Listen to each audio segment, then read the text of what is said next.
Hello, everyone, and welcome back to my channel. This is Lady Freedom here, coming at you with another raw narrative.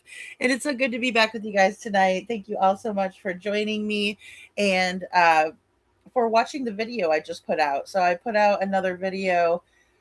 I dropped it really quickly because it took me a little while to get all the information together, but I have a friend that was sending me over some things on this Millersville police raid, and then also as it pertains to the baby curl that we have on the loose here. So, and thank you so much, my PTSD, for becoming a new member, or, well, renewing your membership. I really appreciate it.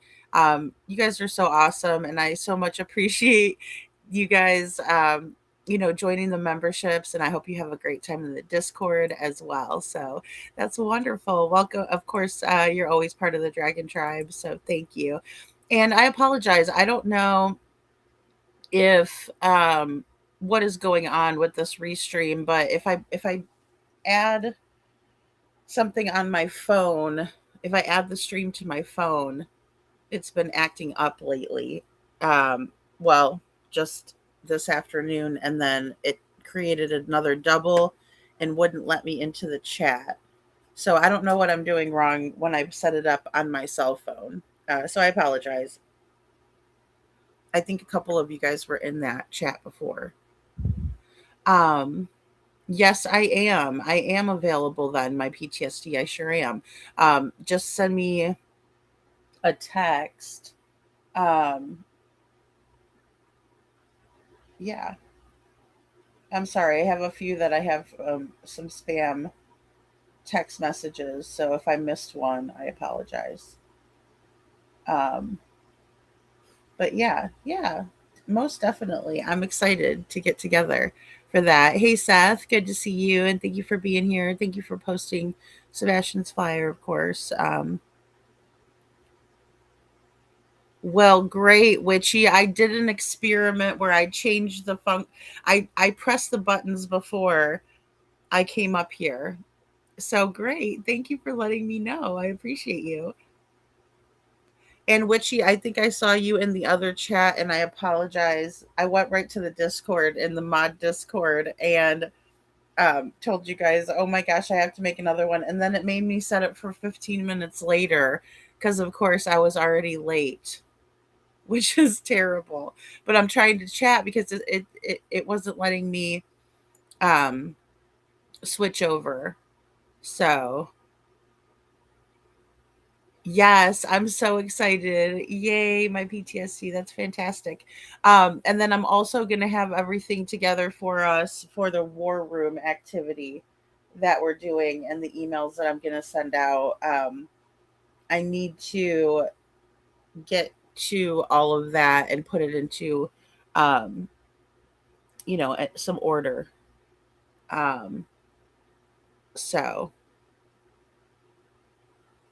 I know. No, it wasn't a members only. I know. And I sometimes, hey, Coffee Crime and Cats, sometimes I want to change it like to only members chat sometimes because I think that's more effective, and maybe people, or excuse me, only subscribers chat. So because I think that might help with, subscribers and stuff like that. But I see other channels doing it, so I'm like, okay, maybe I'll do that. Hey, Holly, good to see you. But I always forget to set up all these settings because you have to do it before, and it's a pain in the butt. I wish the settings would just stay the same. Hey, Cinderella, good to see you. So, well, we have a lot to get into tonight. Also, Mackenzie Sharilla's mother decided to come out and speak to Chris Cuomo. So she's not behind the scenes as a producer, she's taking the stage. And I thought maybe we'd go over some of that tonight too. Because we've heard from Steve, and Steve says the same damn things all the time, over and over again. So I figured we'd let her talk a little bit, see what she has to say. Um, no, Witchy. And I posted a really cute video, or reposted a video. Um, I can't believe little Michael Monkey Vaughn, it would be 10 today. I know, it's so sad. I hate to even think, even though I know that we've read the probable cause. I just can't believe anybody would hurt that little guy. He's just so cute. Um, I saw the picture with where he's holding the frog is so cute, and I don't know, it's so sad. But no, I cannot believe that. Witchy Mama, it's very very sad, and I know his family misses him so much, and I really just wish that they would tell them where he is because I know that they know. Um, Maybe not the Kool Aid Man, but the rest of them know. Um, yeah, I just can't believe they would do such a thing to him. And that's why I think it's really important to catch these people before they snatch kids up. Even little Athena Strand, being taken by that FedEx driver. It's just not right. It's not fair. These poor kids are very vulnerable, and they should be able to go down a couple of houses and play without getting snatched up by some weirdo. Um, we just shouldn't be able to tolerate that in society, but somehow we keep letting these people out. And that's what I wanted to talk about today with this Millersville raid, because I was wondering earlier, and a lot of times when we're going over stuff, I'm thinking out loud, but this time, I put a lot of thought into it because there's a lot to these raids and how they happened, what they when they went down, who they found out about, and some interesting clips made their way into my messages about that very subject. So I'm going to show you guys this, and I did snap the date on this just so we could get it like documented because I think I did it in my other video, but I'm not sure. Um, so let me pull this in, and let's see here. There we go. So the TBI agents, they raided Millersville Police Headquarters and a home of Assistant Police Chief, right? And we've been talking about Sean Taylor. So he has some theories that are maybe not shared beliefs by me, but I will say that he is about uncovering a lot of this corruption. And I don't like to go extreme on anything. So I'm kind of like neutral on a lot of subjects because I can see both sides of a coin, and then I can also kind of figure it out as I go, right? Whether it's something that I'm passionate about, something that I care about, but I'm not willing to go the extra mile, that sort of thing, right? Because you do have to spend your time wisely. Your time is limited. All of our time is limited, and there's only so many hours in the day. So back in September of 2024, and that would have been a few months after Sebastian went missing, there was this raid, but we were talking about timelines in terms of how long were they looking into some of this activity. And WSMV4 is that investigates is saying that they've been in it for about a year and a half in this clip, right? So they've been at it for quite a while, digging, researching. Hello, SI officer. Researching, digging, all the things that we like to do as sleuths, right? All of the things that are important and where these rabbit holes will lead us is important to examine, right? So that way we can deduct some things, we can learn some things, and we can rule things out or rule them in, right? Put it up back on the table, so to speak. So they are it is sick. It is sick. That's why they're playing a damn game. It's so sad, my PTSD, because they've taken down flyers, they've done all kinds of things. They taunt, Brandy and the family, and I've shared a lot of stuff like on the community post. So I just need to make a video because it's absolutely despicable, and there's not a lot you can do when you're at the mercy of people who know, right? So everything that Brandy is doing, I think, is amazing. Witchy Mama, thank you. You took the words right out of my mouth. Um, She is amazing. She handles it with such grace and such composure. And I would not be able to do that. I think it's a big part of it having other little ones and then her loving husband. It's very nice to have those people, and it makes things a little bit easier, even though I can't imagine the shit, the hell, the nastiness, the horrible thoughts that must be thought.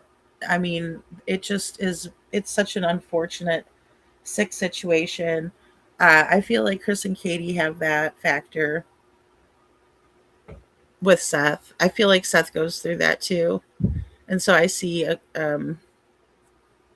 the same thing, going on, and they both handle it better than I ever would. Um, you know, so and they like to play games. They're sick. They're sick. They're absolutely sick. And I know they moved Michael too, so they could have gotten some semblance of I can't even say closure, I guess closure, whatever. It's like saying these kids just disappeared, right? Because we know that's not true.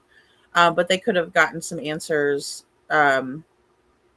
before, but they didn't. Okay, so with this TBI, right, Millersville raid, let's just listen to what they were saying at that time.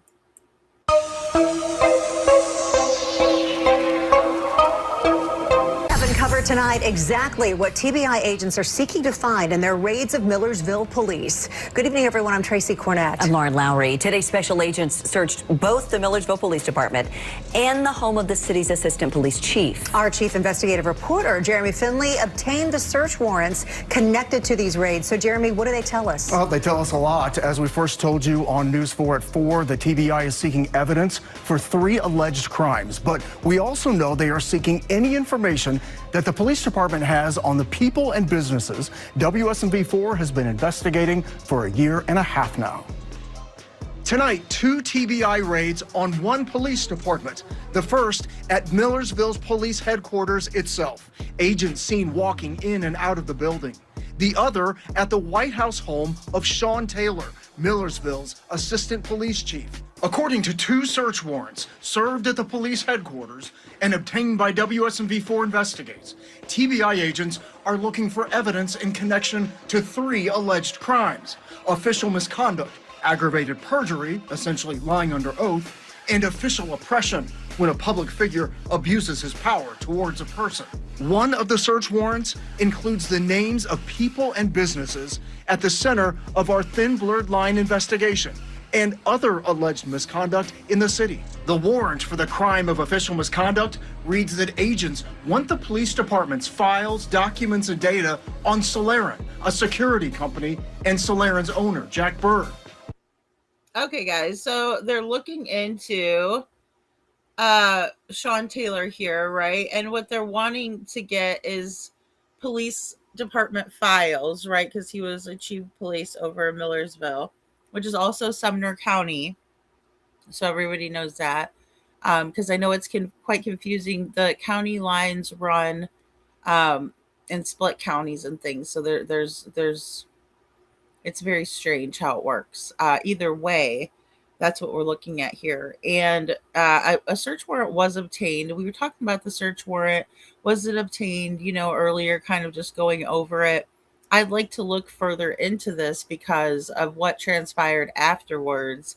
And it is quite a bit of a back and forth because, again, the WSMV4 team is saying, hey, we've been investigating this for a year and a half, right?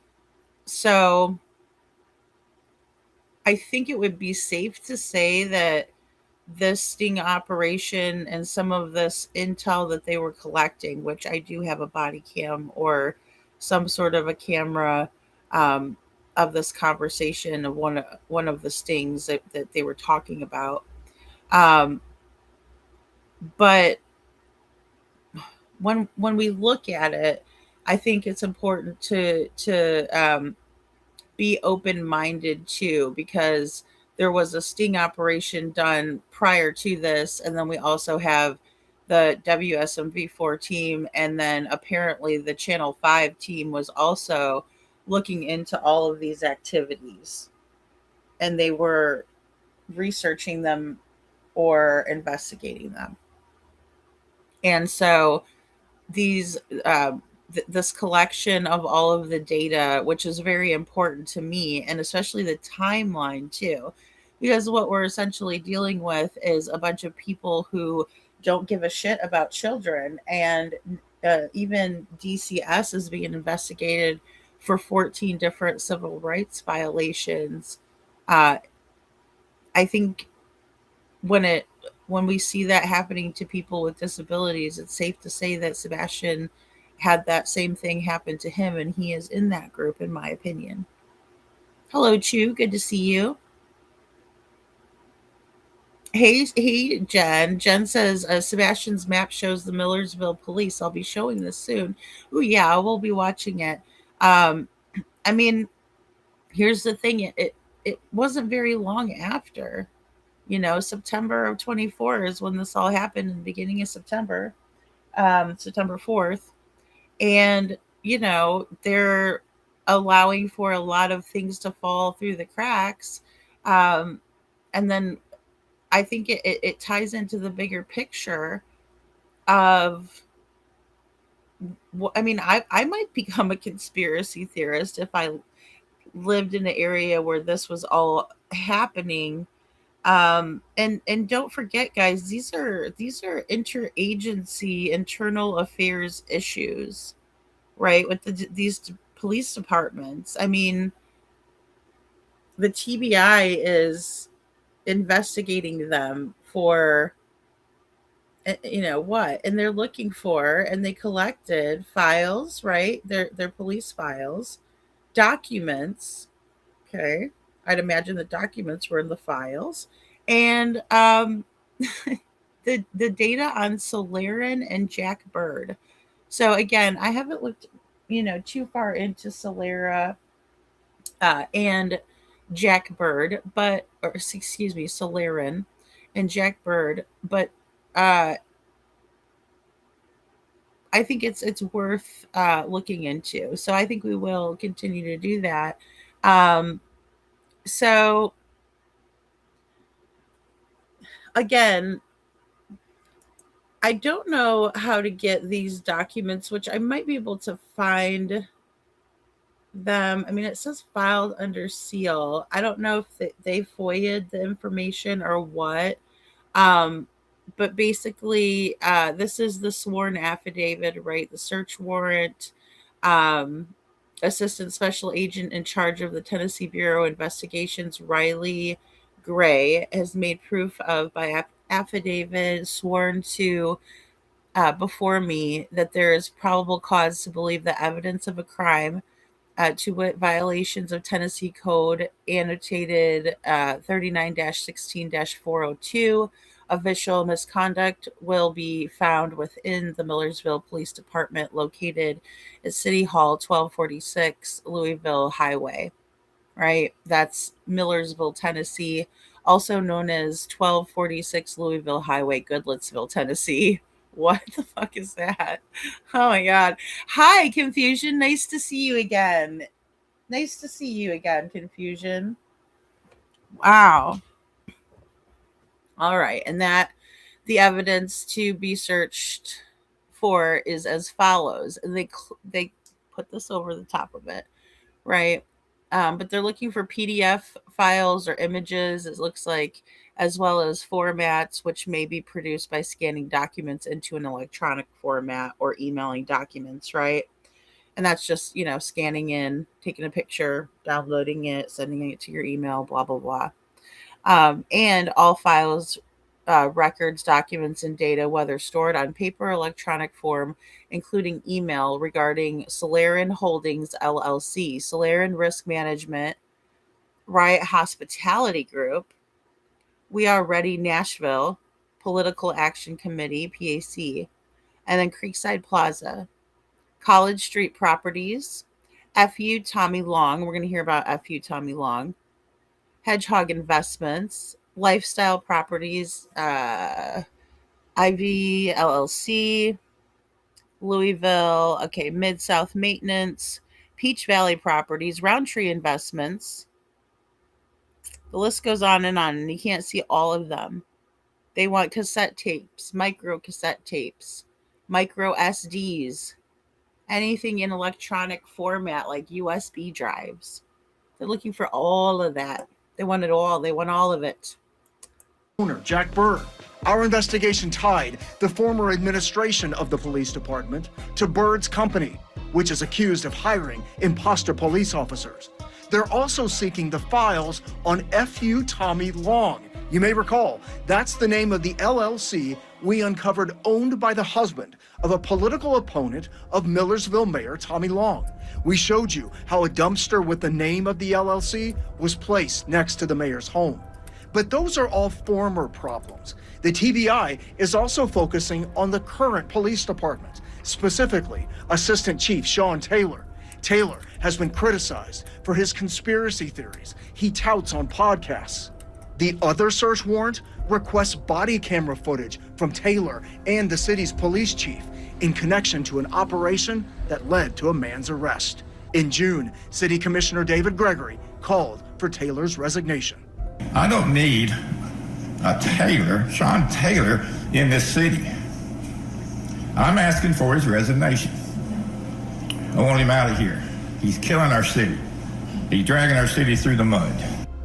All right, the search warrant includes all files police have on the mayor, a city commissioner, as well as former and current police officers. They are as well as current and former police officers that they're busting up like mad right now.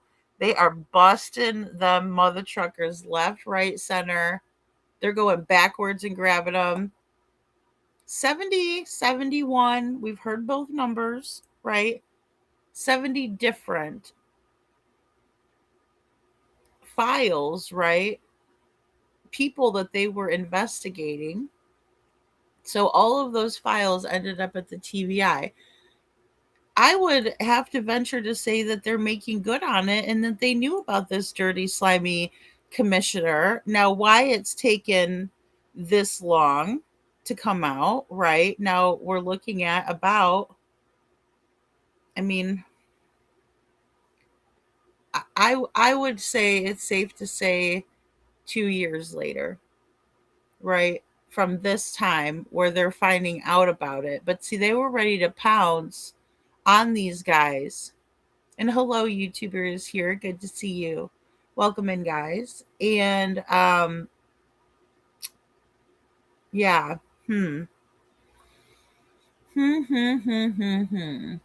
Very interesting. It is particularly disgusting, you know.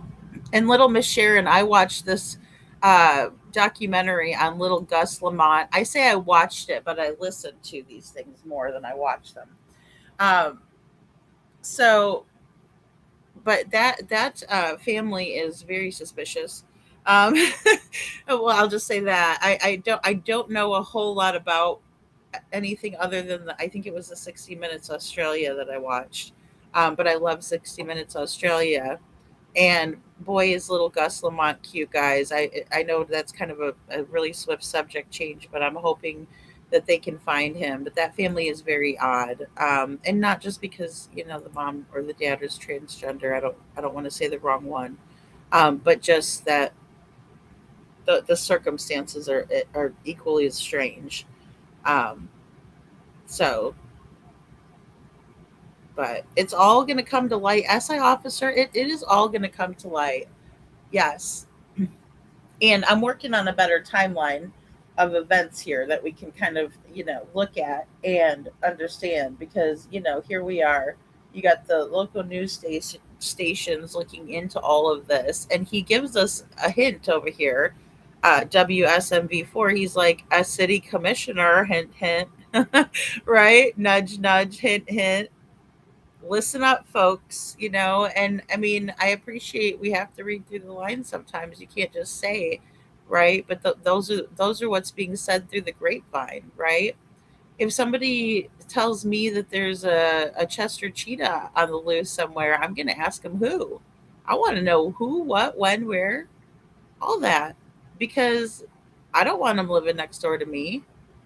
Nobody does. I don't even have little kids around, and I don't want that. It's disgusting.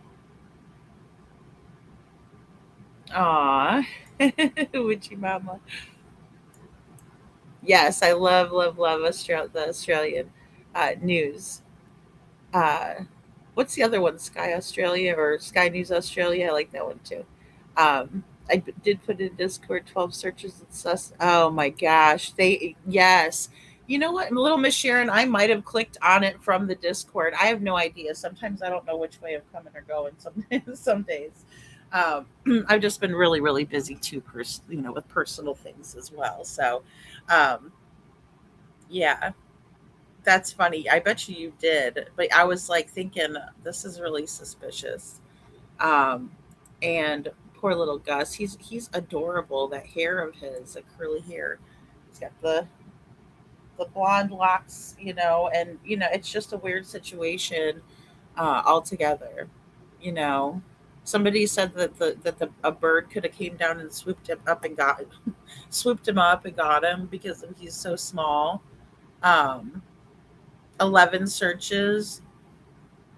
Yeah. Oh my goodness. But yeah, I mean, so they're alluding to people, and then we also see people getting caught in these stings. But Eric Craddock is swearing up and down it's because they've joined some sort of task force recently, and we did listen to that earlier, right? Because and I got it in this as well.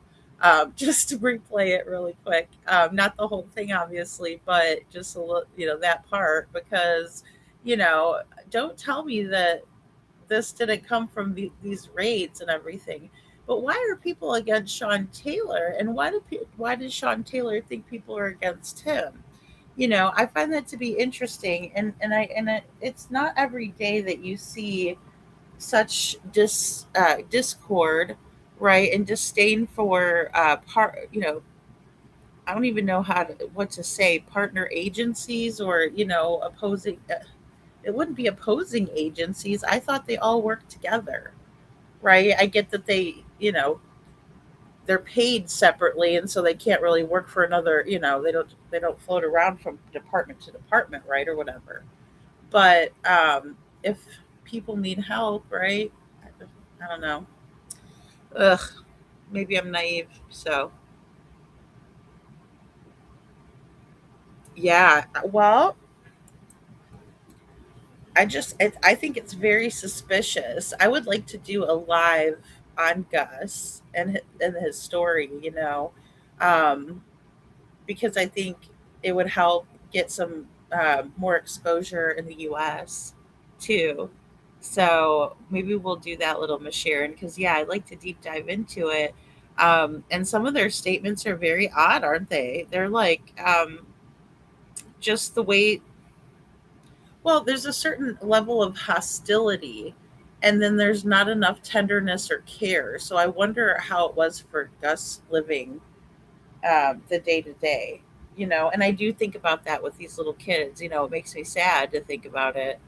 Um, so no, it's okay, little Miss Sharon. Hey, look, I brought it up too because I saw that and I was like, that's a good story to cover, because he's still missing, and there's a lot of little kids out there that are still missing, and their stories have been, kind of put by the wayside, and we haven't covered them yet.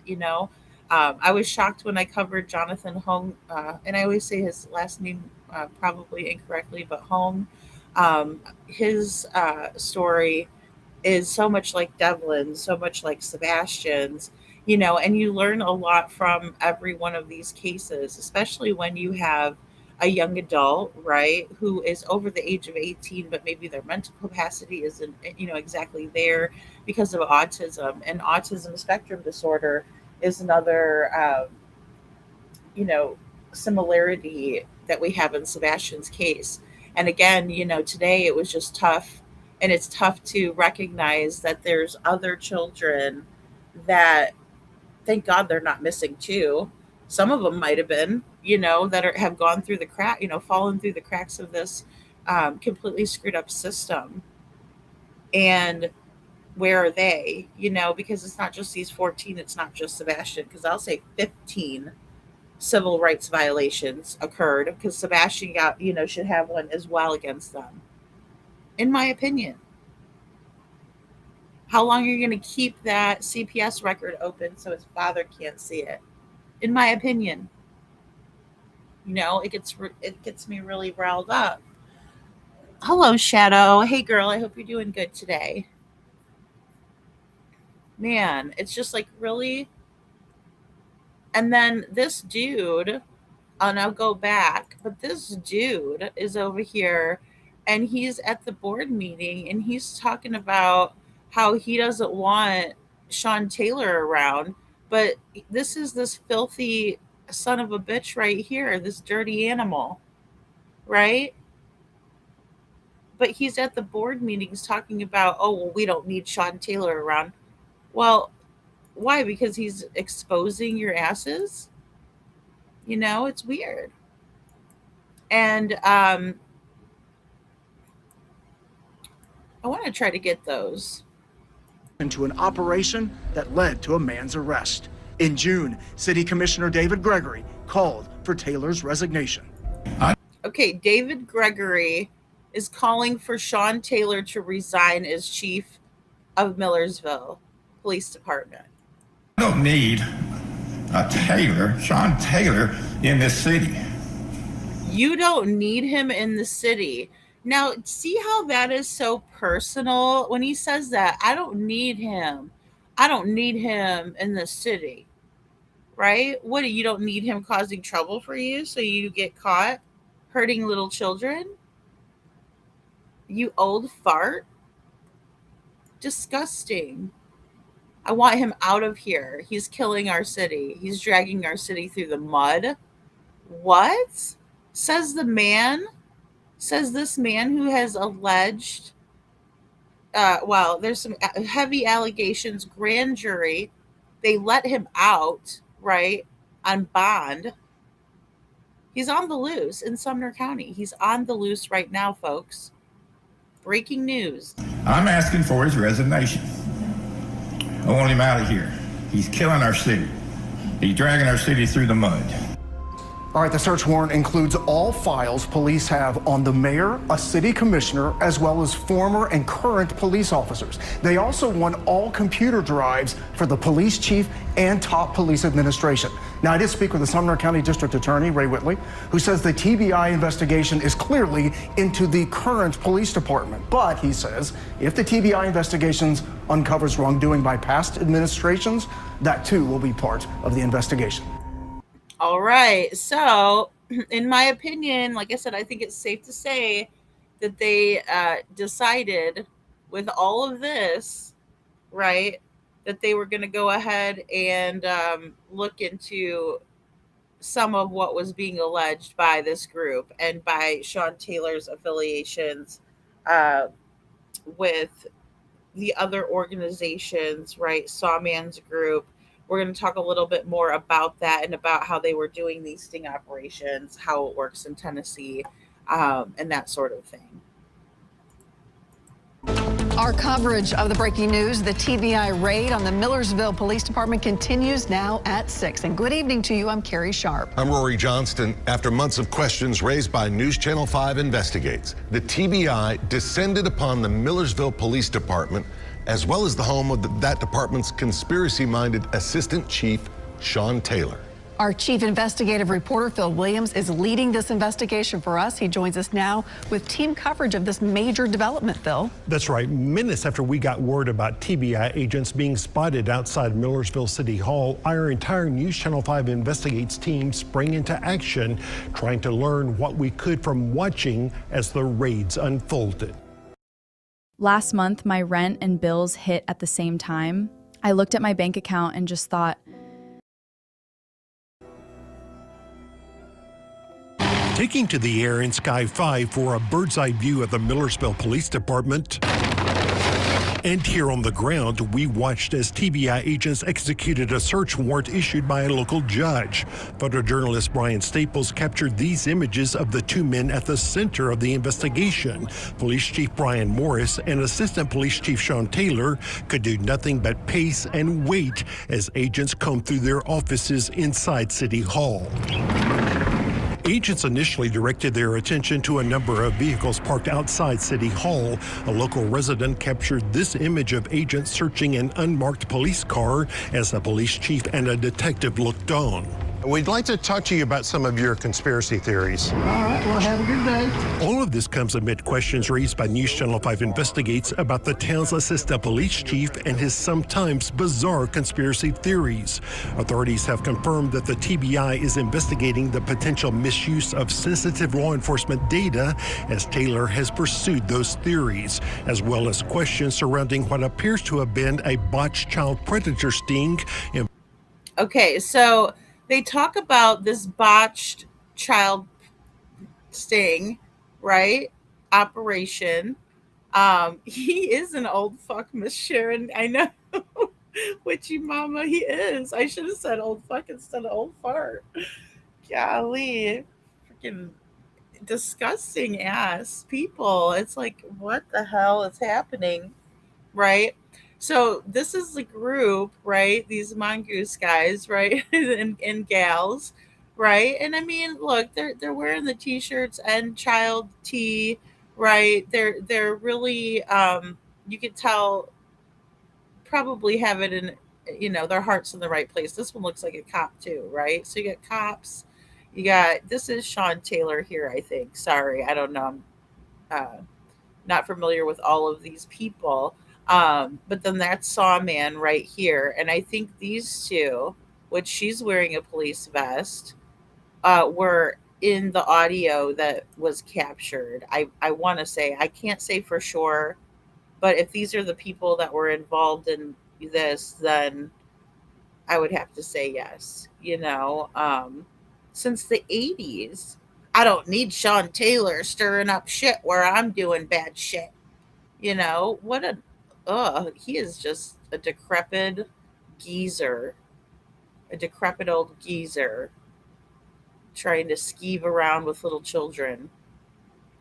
Yeah, it's a pervert in disguise, and we're gonna see him talking about this. This is odd. And again, guys, I really want you guys to put your heads together, make up your own minds though about it, do your own research on this, because this is a big, interesting situation where we have this commissioner making a stink, bringing it up. I can't have him around. And then you have these guys seemingly doing the right thing, right? But they want it shut down. The TBI is actually investigating them. And what they're alleging is that there was some intel, right? Or some evidence gathered during this investigation that was used for a purpose that maybe, you know, it wasn't legal, right, to use said knowledge or said information, intel.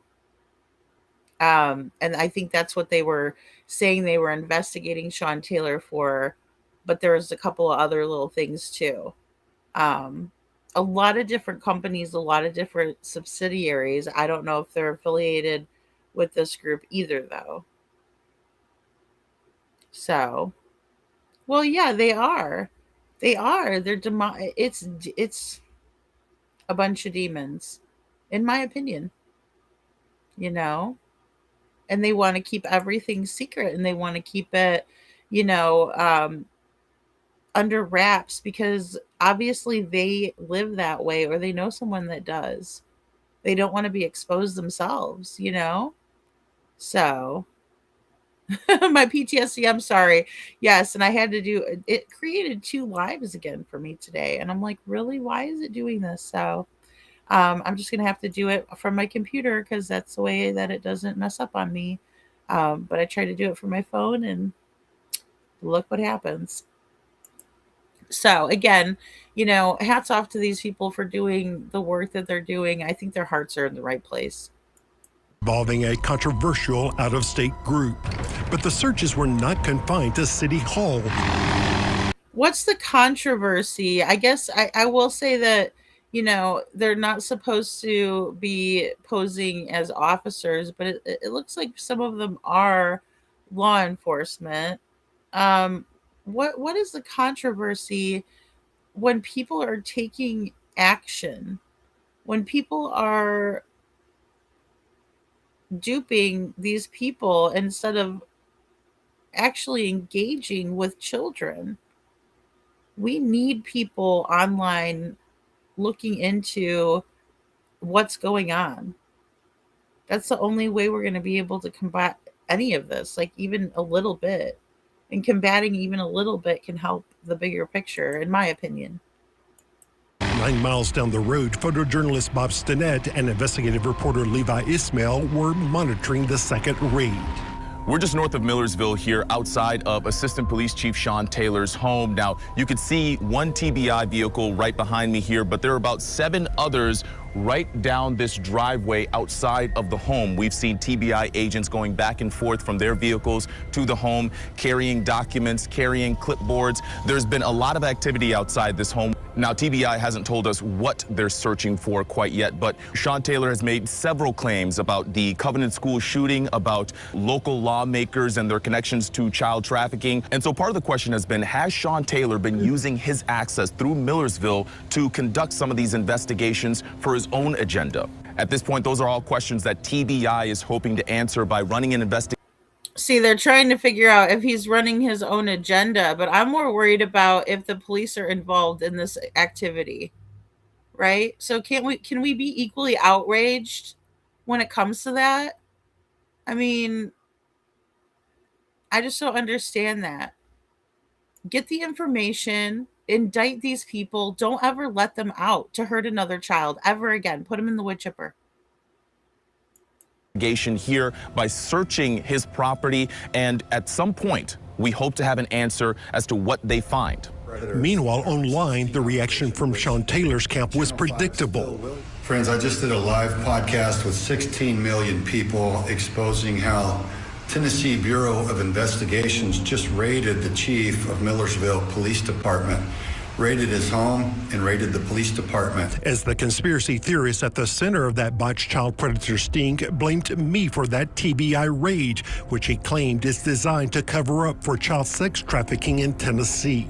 The locals there who have been victims of organized crime exposed to us that, Phil Williams is a cover-up man, that the TBI does have a percentage of their bureau that's corrupted. Still, a Millersville City Commissioner tells me he hopes this raid will be the beginning of an effort to restore sanity in the town he calls home. The fact that the TBI is here, does that give you hope? It gives me a lot of hope, and I'm glad they're here. Oh, I'm glad they're here. I'm glad they're here. You sick little bitch. You're a sick little bitch, sir. You're a sick little bitch. Commissioner. Golly, look at him. Oh, what are you thinking about over there, Million Mile Stare? Maybe we get answers for the people of this city. Maybe we can get some answers about you, sir. Maybe we can get some answers about the 1980s and the 90s and the 2000s. Sir, why don't you ask him? Look at this guy with his dumbass look on his face. Just go back to this one. He's the real subject here.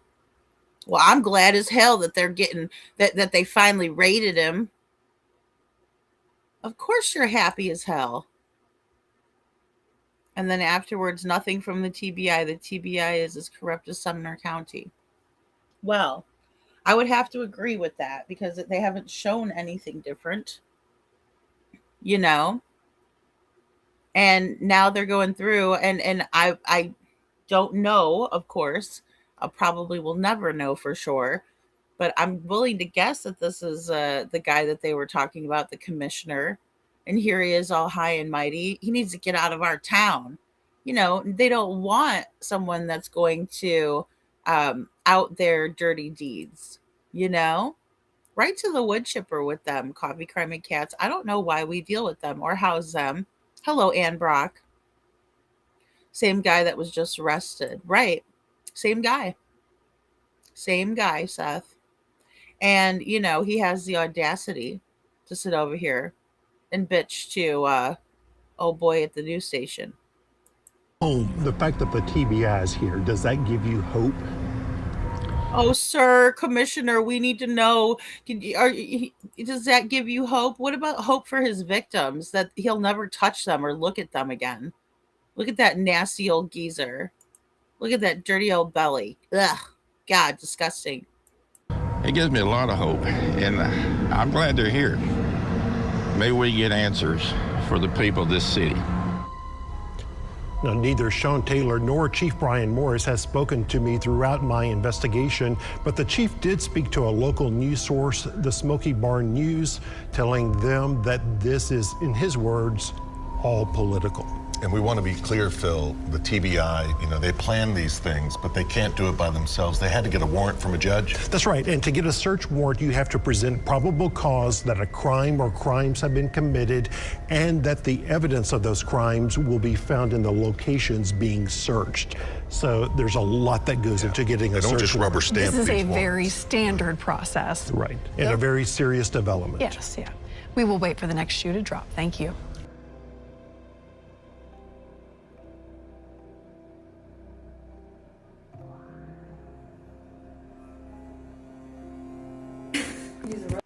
I just created a $40-some ebook in 3 minutes flat using AI. Time me while I do it again. Already in Designer, interface.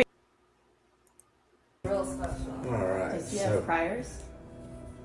For assault.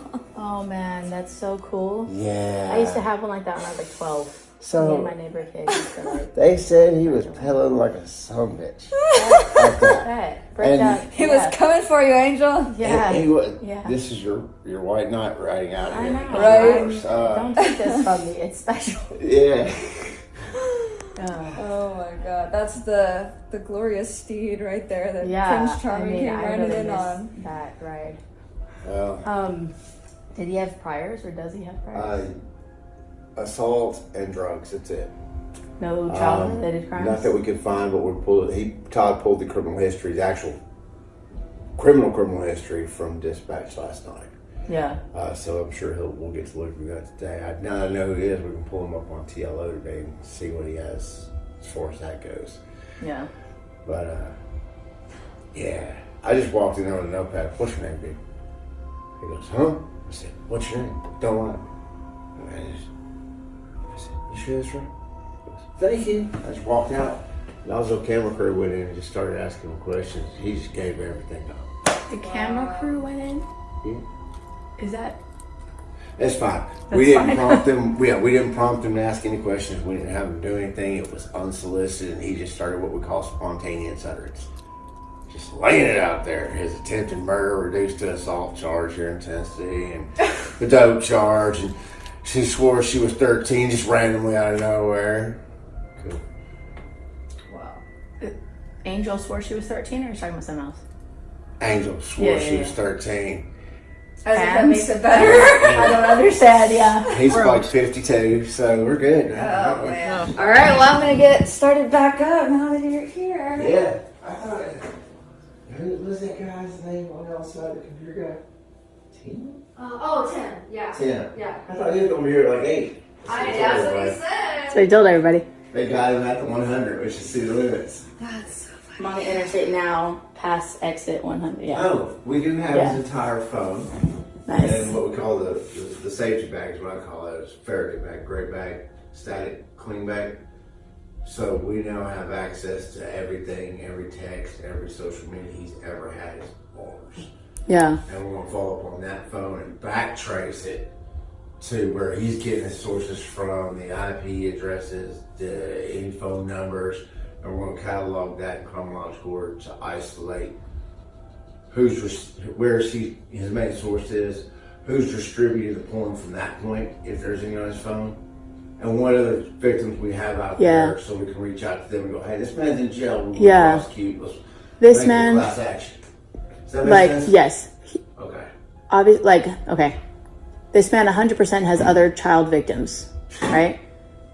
I'm hoping this leads to either identifying them and or assisting them solving whatever. Yeah. I don't know if you know this, but he'll get the buccal swabs, the DNA kits, and everything, and be on a registry, and all his DNA will be in CODIS everywhere. So if he commits a crime throughout the world, he'll ping back. Yeah. So he is officially, as of the swabs, in the next 2 or 3 days, or the jail will swab. Maybe it happened. How do you get out until like 1 o'clock, 2 o'clock actually. They're going to swab them and they'll put them in the FBI database. So that's just a little icing on the cake. This man's now, we have his blood sample, hair sample, swab in the works. For the, like, if he doesn't, if there's nothing else added, right? Right now, how many, I know it depends on the sentencing and all that, but what's the average, like, sentence for the charges he's facing? Honestly, they say 15 to life is a rule, but I usually see 18 to 25. Yeah. Is what they call a life sentence. Yeah, and he's 52 or whatever. On the registry, and up to report every month. Well, like, behind bars for about 20 years, and then on the registry after he's 70, Correct. Whatever the hell. He may not be eligible for any type of parole based off the age. The district attorney here says, nope, no bond, no parole. Yeah, I mean, I'm 12, Angel's 12. You're going to the federal penitentiary, buddy. Yeah. So that's the reason. With Todd, people that you may not survive with. Exactly. I made her there. Y'all know what I'm talking about. Lightning McQueen's partner. Yeah. That's who Todd reminds me of. Mater there is best friend with the district attorney in Robertson County. They went to high school together. Mm-hmm. So he said, let's put this here so I can talk to him, and we lock everything in. So he won't stand for nothing, and they all hate pedophiles. Yeah. So yeah, probably, honestly, I wouldn't doubt he gets come up missing in the jail. Yeah, I agree. I would like that. That's a Robertson County thing. I mean, people know Robertson, Murray, Hickman, Monroe, and Giles. You're not coming out of the jail. Right.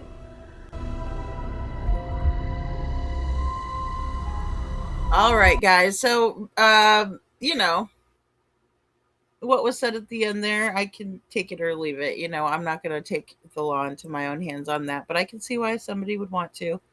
Apparently, because the raids were not conducted properly and the detective lied under oath, all of the warrants were thrown out of court. And I think I might have missed one back here, so I apologize.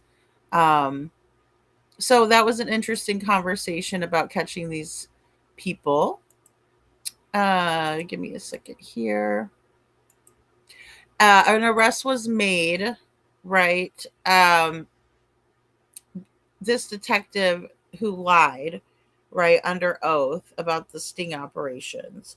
So with this, there was a later court date that was attached to this.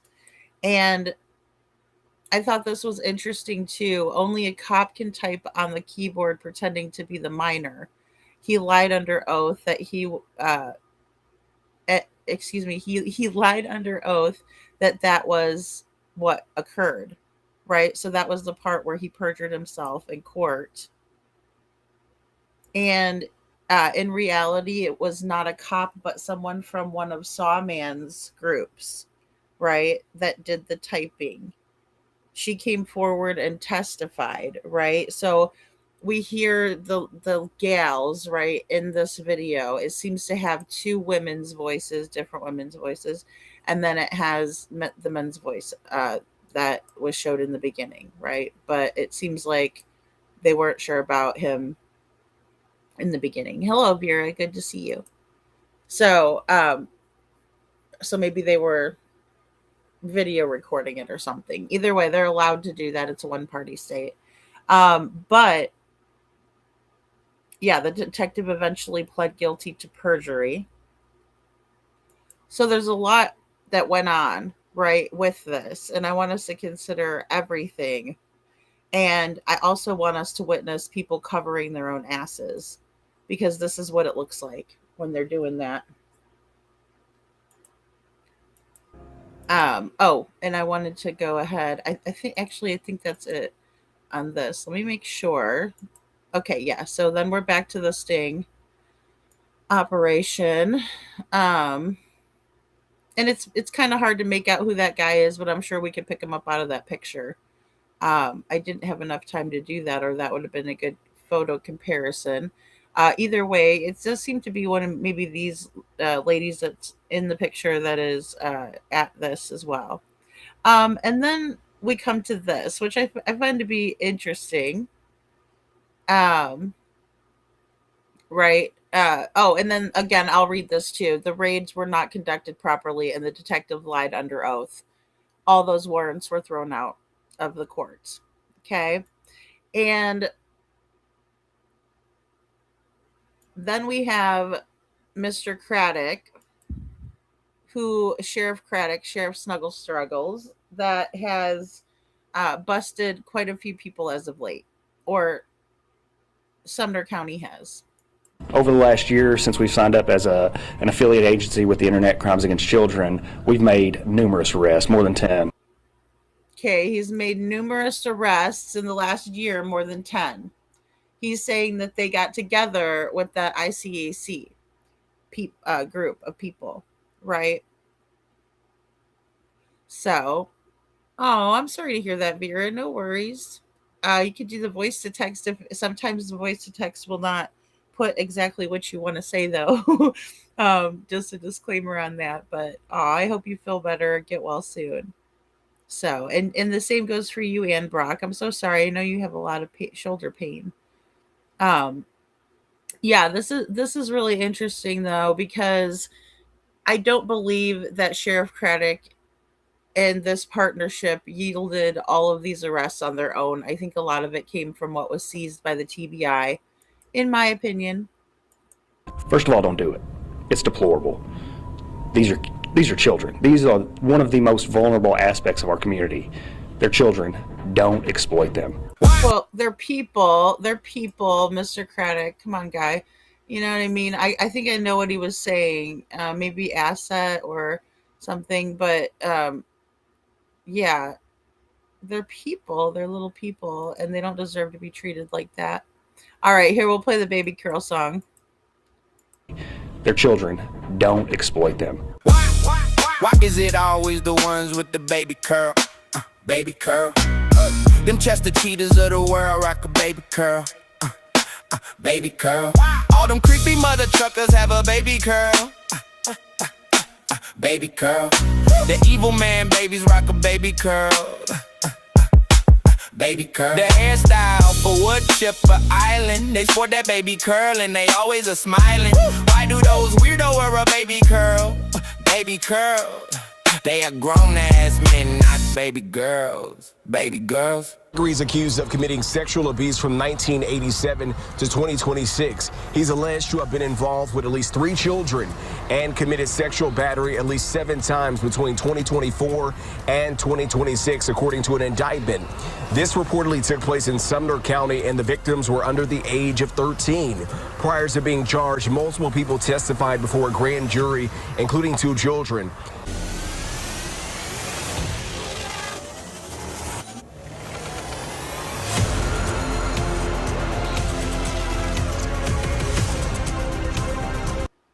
All right. So they tried to warn us, guys.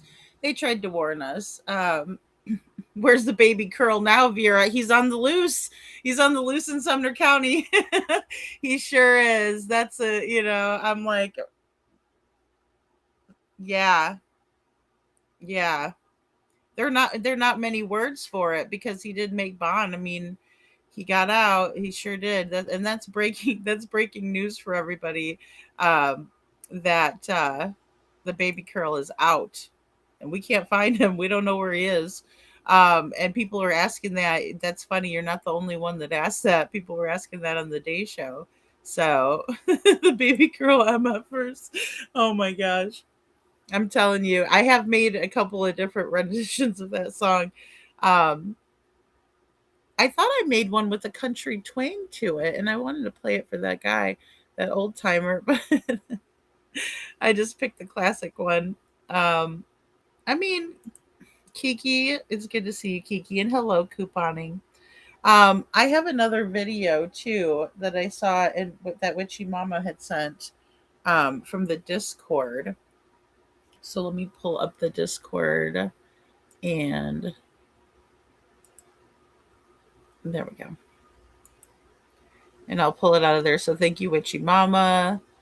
Let's see, because he did make, he's out, and I wanted to go over some of that, but I also wanted to go back again because this has been going on for a while now. This guy, since 1987, has had all of these horrible crimes that he's perpetrated.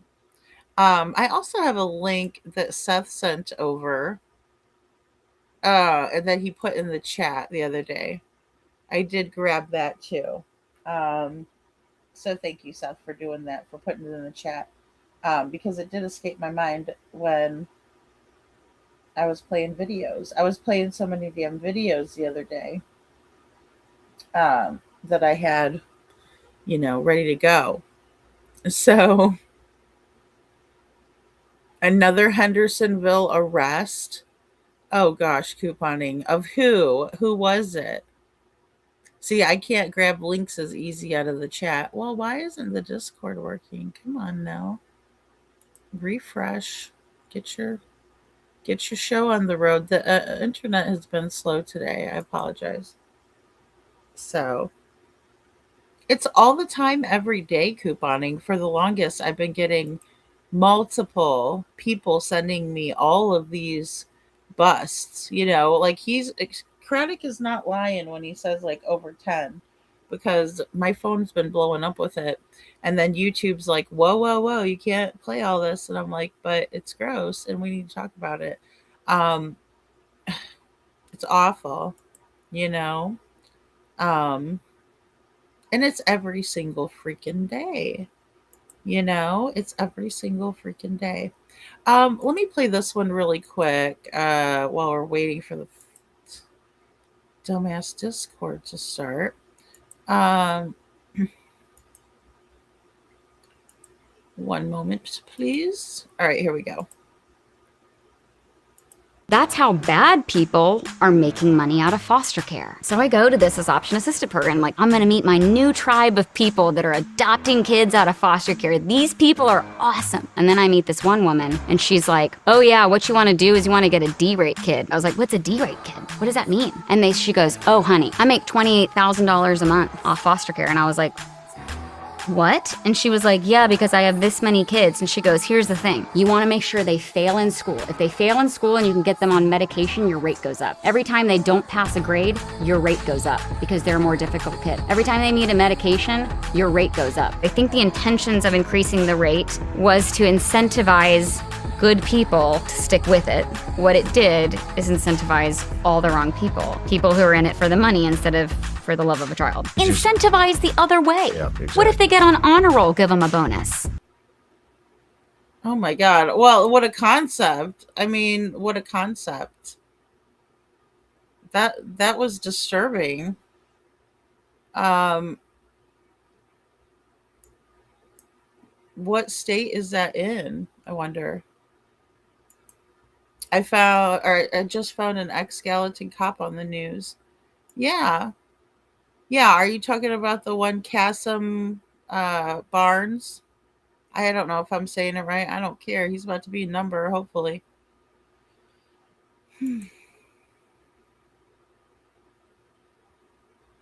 Yeah. That's crazy, right? I mean, I get what they're saying. Like they're trying to make it so people will, stick with a child, and man, that's so sad when we see stuff like that. All right, I'm going to try it this way and restart that because it's still buffering.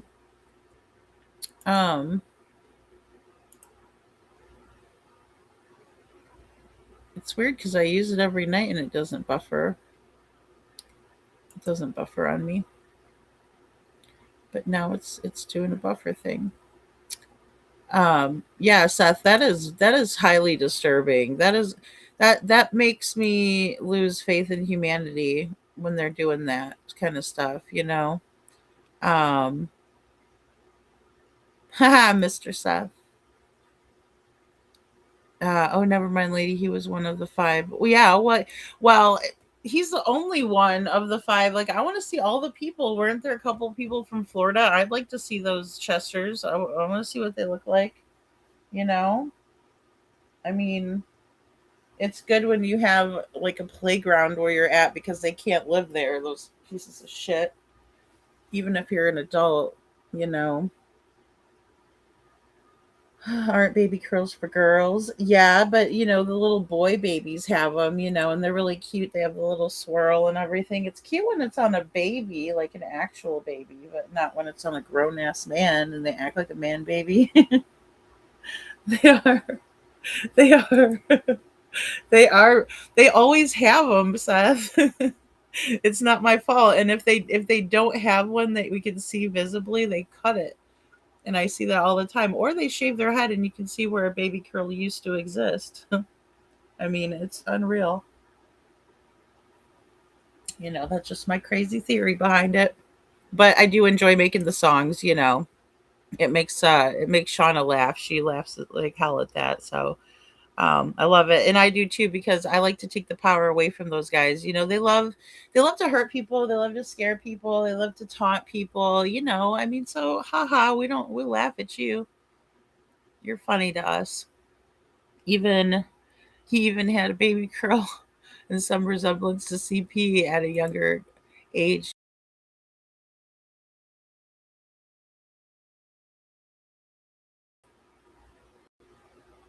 Not when it's an Edgar. Yeah, yeah.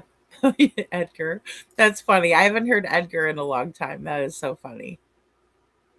They're all candidates for Wood Chipper Island. Once they're convicted, we can send them there. I think you should report directly to Wood Chipper Island.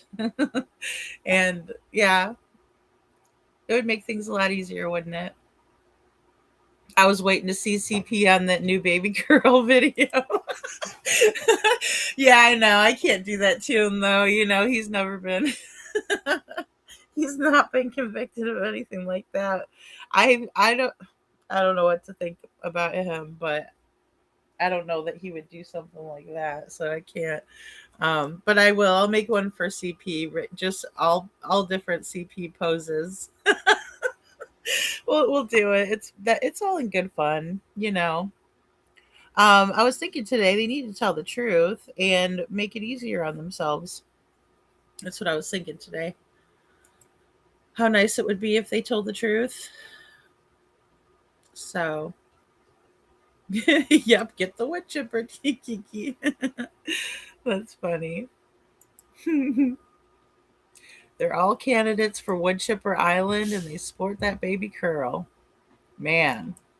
Yeah, and I do like when Josh Duggar's or not what's the other whoever, that other little cretin brother, Duggar, um, Duggar Trucker. Uh that was funny as hell when the cops took his hat off and the baby curl came with it. Oh boy, that really made my day somehow. And it's funny too because they try to style that bitch right into a baby curl, and it's really weird to me. I've never noticed it until recently. Yeah, thanks to Sheriff Snuggle Struggles, right? Well, and I think those files that the TBI collected, right, when they seized all of that information, I still need to look into those two, or excuse me, I still need to look into that company.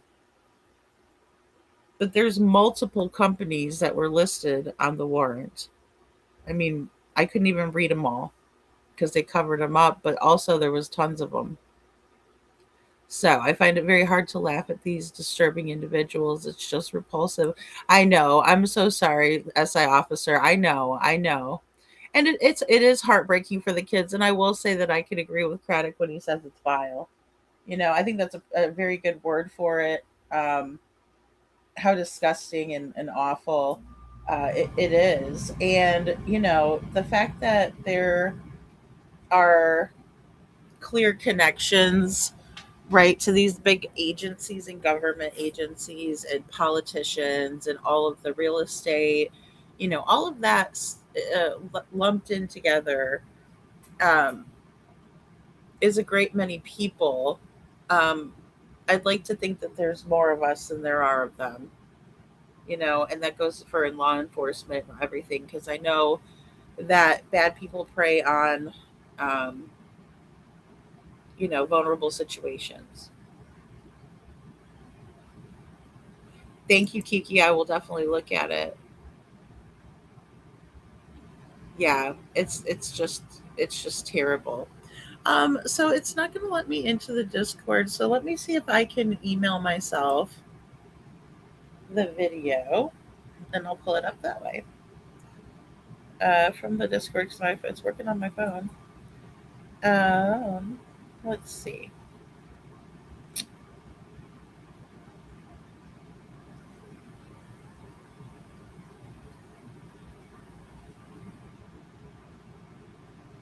Oh, sorry. It was actually which you sent it in my DM. That's right. Okay. Um, well, great. Oh, it looks like At Night put out some new information on Sebastian too. Um, so okay.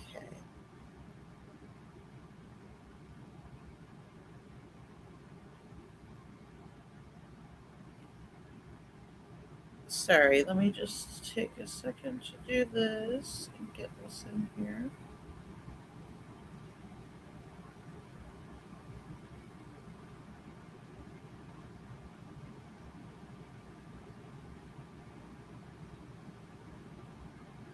All right. Because I know he pled not guilty and then he did make bond.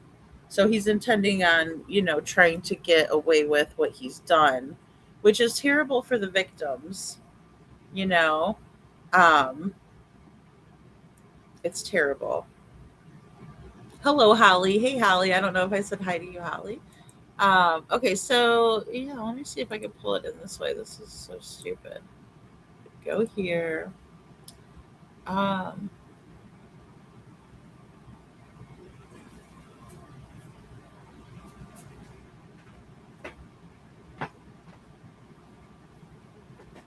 let's see.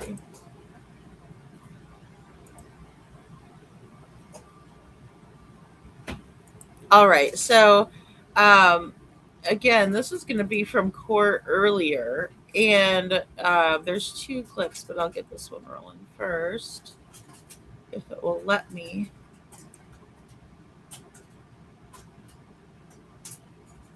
For some reason, it's not wanting to let me pull in anything from Discord, which is really strange. Um, I might have to just find it on. Oh, here it is. Okay, hold on. I was going to say I might just have to find it on YouTube. I'm assuming it's a YouTube clip. Oh, yeah, it is. Okay, WKRM News. All right, here we go. These clips are so short, people. Wow. Okay, so here we go.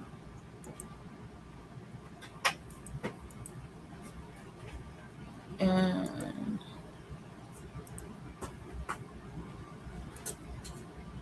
City Commission accepted the resignation of longtime member David Gregory. He was arrested last week, accused of child sex crimes. We told you this morning the former commissioner made his first appearance in court, pleading not guilty to those charges. The news shocked the community as Gregory has served on the commission since 2012.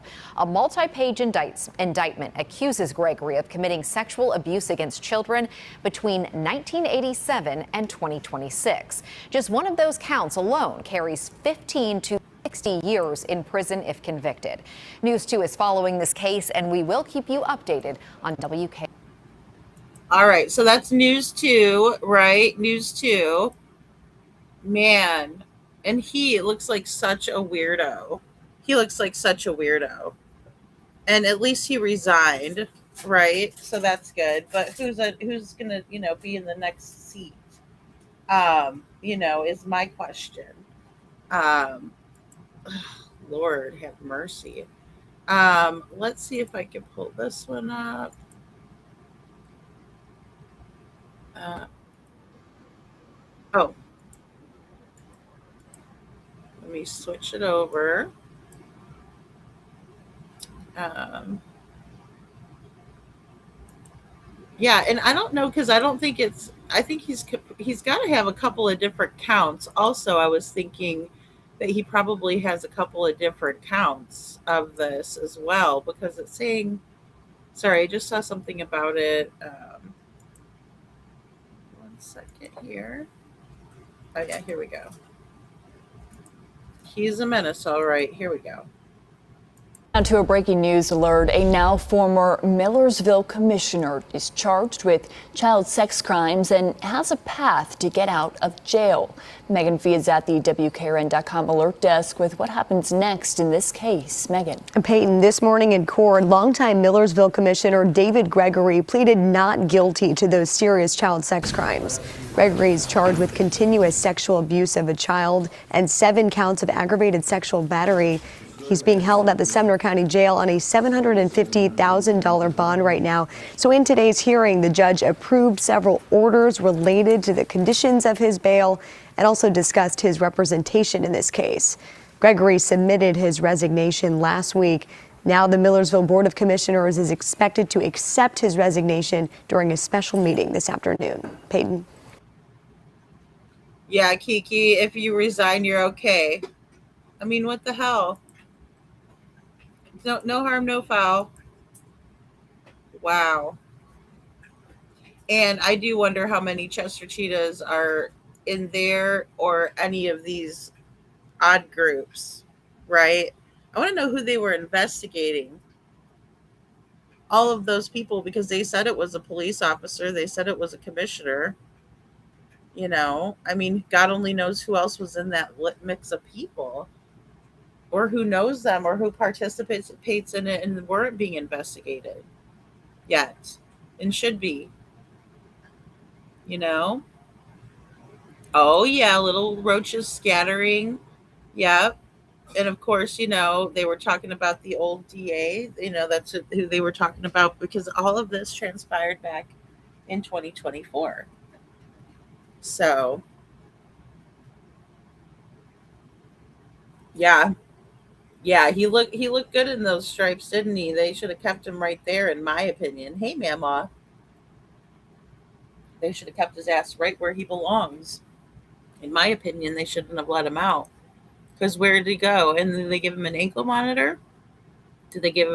Is there any way that they're keeping tabs on this old geezer who likes to be weird with people?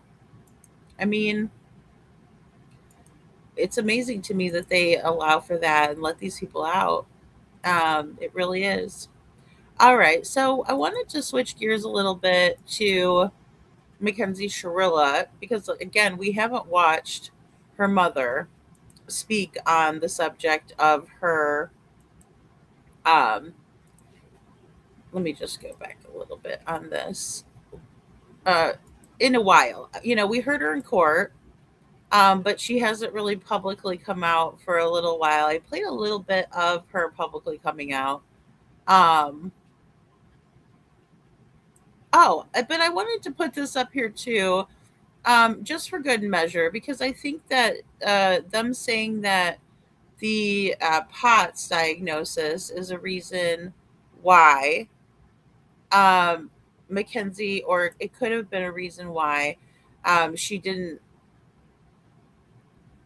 know what she was doing, or she passed out. She didn't mean to crash the car. It was an accident. There was no intent, right? Is what she's trying to prove. I mean, in a nutshell. Um, and I just want to put up here about the POTS. Whoopsies! I don't want to. I just want to show their little analysis of the POTS, right? Because she's saying that this is what caused the crash.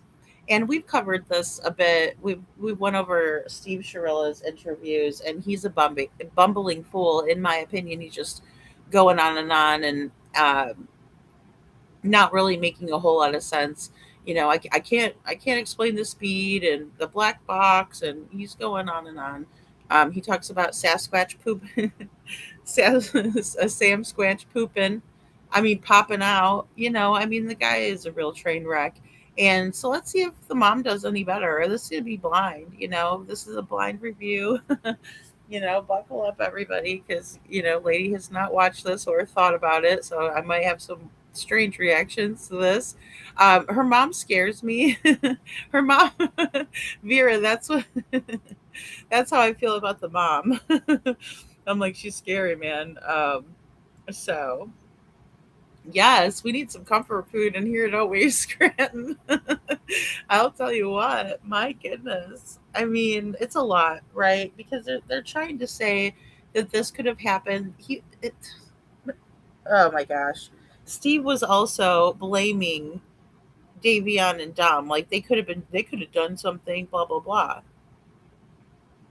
No, not so fast. Not so fast.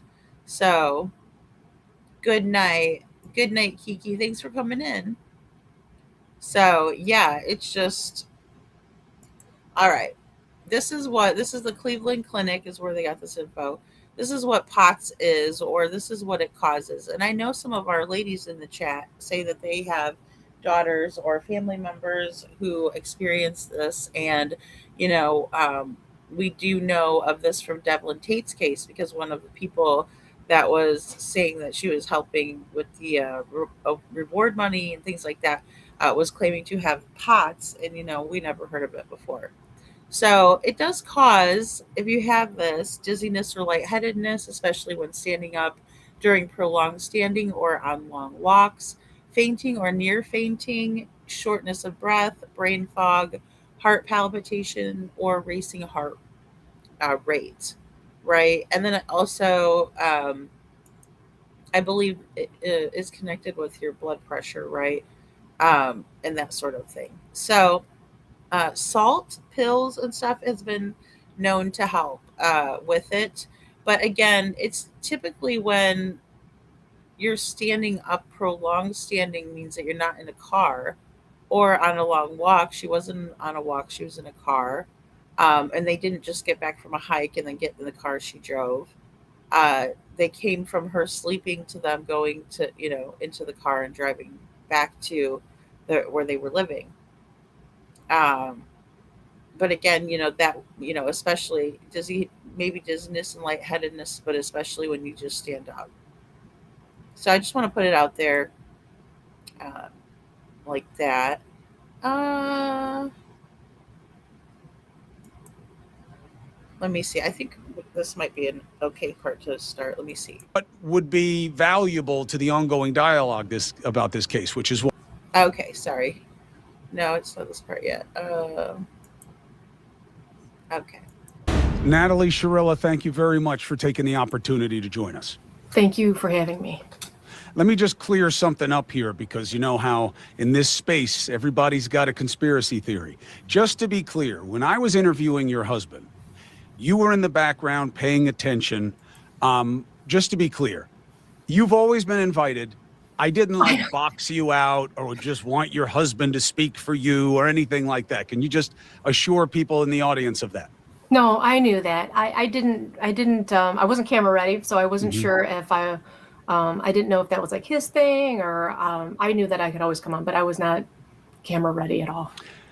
Whoa, you're not camera ready now either, girlfriend. You look scary as hell. This lady scares me, guys. I'm gonna need somebody to hold my hand over here. My lord, this lady's very creepy. And again, I shouldn't just go off of that, right? I guess it's also a vibe that I get from her. Um, I think it's an act, in my opinion, and it's not a good one. It really creeps me out. As if she's trying really hard to convince, like, I'm a prim and proper good mom, right? But even though we've heard her on the jail calls, right? I mean, I haven't played them here, maybe we should, but just to even get a little taste of how she is with Mackenzie on that, and then they speak the Izu language and, gypsy talk. Um, so YouTuber. Yeah. Well, yeah, I know. Well, she was invited to come on the last time, but she didn't. So there's that part of it. Okay, so here we go. Fact that, look, you have an excellent grasp of what's going on. Obviously, emotionally, you're incredibly conflicted because this is your daughter. But I had a number of people say to me, "Oh, so she can't speak? Only the husband, only man to man," and that couldn't be less the case. So I am very happy to have you here and be giving you the opportunity, this platform. And what I think is really interesting here is that you believe that people have a fundamental misunderstanding, not just of how this case went, but who your daughter is. Do I have that right? Hmm. Yes. So let's start with the first one. How do they have who your daughter is wrong? It's you. The best way I can describe it is like, would you want to be judged on one, your worst moments, two, challenges that you were dealing with in your life, situations that you were trying to learn how to navigate at a super, super young age and not really sure how to do it or if you're even doing it right, and maybe stumbling through things. No, life is full of all kinds of challenges and everything. And you surround yourself with good people that can help you get through those things. And then hopefully you grow through those moments and figure out how to do better and be better next time. But I'm going to cry again. She was so little that it's hard because she is like a young teenager who's going through, you know, teenage challenge stuff. And that's how she's being judged against. And that's not who she is. And be judged on who you are based on the challenges that you're going through. So it's kind of unfair. When you say challenge, Okay. And this is why I think uh and this is a different picture too, because you actually do see Dom in this picture. Um so I can't say that she's not right about you don't want to be judged for you know um for a bad thing that you've done so harshly. I can concede that point. But the fact that she's taken zero accountability, in my opinion, is the most outrageous thing, right? Like when I hear Dom's sister saying, I don't even get an apology. I didn't even get an apology. Davian's sister, I didn't get an apology. Mackenzie wants to just go on with her life and become a model and become famous. That's all she cares about. Um, and that's very sad. And her mom harbors a lot of that as well and encourages a lot of that. Um, and this moving on with your life, when Steve talks about how, you know, he can't be grieving another child's passings when he's just, happy that his daughter's still alive. Those comparisons are not only harsh but and tone deaf, but it's quite ignorant to say something like that, especially because, I don't think he realizes the ramifications of the situation in the slightest. And I don't know that she does either. I think Natalie is a control freak, but I definitely don't think that she understands at all that her daughters can be in jail for the rest of her life for this. I mean, it just escapes them both. that you're going through. Help us understand what that means. Oh, and her appeal was also denied. I do want to say as well that, in my opinion, Mackenzie's not a little girl. She's not a little baby when this happened. She had been driving for about a year, probably, maybe a little bit more, maybe a little bit less. Um, and she knew full and well what she was doing, in my opinion. So, like situations at school, right, with other kids who are not kind, um, not kind to her or not kind to her friends or people she loves. She would always kind of insert herself into those situations to defend her friends, and rightfully so. I mean, we all want friends to do that for us, but then sometimes she would get in trouble for inserting herself into their situations and stuff. So we would kind of talk through those, and it's not that she's not right. It's just you got to follow the chain of command, the proper protocol to get things done and stuff. So she was just so little. She's just kind of learning how to be effective in those situations. If you got hit, Oops, even as a passenger or in an Uber, you would need to try this. Were you recently injured in a car accident? No. You know what I hate? Leaving a conversation. Sorry, guys. I forget that he's got ads too. Okay, so, again, I have to say and call bullshit on that. We heard from multiple sources, and again, it is hearsay, and people saying that Mackenzie had a job, but she wasn't very nice to the people there. We heard that she, had a lot of different situations where she wasn't getting along with others well. And then we also have heard her on recordings. We've seen the text messages, right, that are all out there, the way that she acts even while she's in jail. So I just don't see, again, that her mother wants accountability either. She's just like, let my daughter out right now, and it's crazy. And again, the appeal was denied. It was filed late. They don't even make good decisions when it comes to representation, legal representation. The perception of her, which you say is a misperception, is basically informed by this take. You're half right. She was involved in a lot of stuff at school and a lot of drama, but she was the bully. She was the aggressor, and the school told you that. And that's why people are right to feel how they feel. What do you make of that? How can they possibly know that, first of all? And then sometimes there are some teachers at the school who like her strength and they like her spirit, and they try to cultivate that and help her, guide her through doing it and communicating effectively to get that way. There are some teachers that super didn't. There's a lot of teachers that what's the super didn't appreciate. What's a super didn't? Can anybody tell me in the chat what a super didn't is? Hello, Detroit. Good to see you. What the hell is a super didn't? Golly. Thank you. I can't stream it directly from their channel. I could probably play it when they're done, if they don't mind if I play it. But they said they were going to get us that other footage, so I don't see why they wouldn't want us to play it over here. Because they do kind of. Dog owes me some footage. Dog, please, if you're listening, I would like that footage, please, from Texas Roadhouse.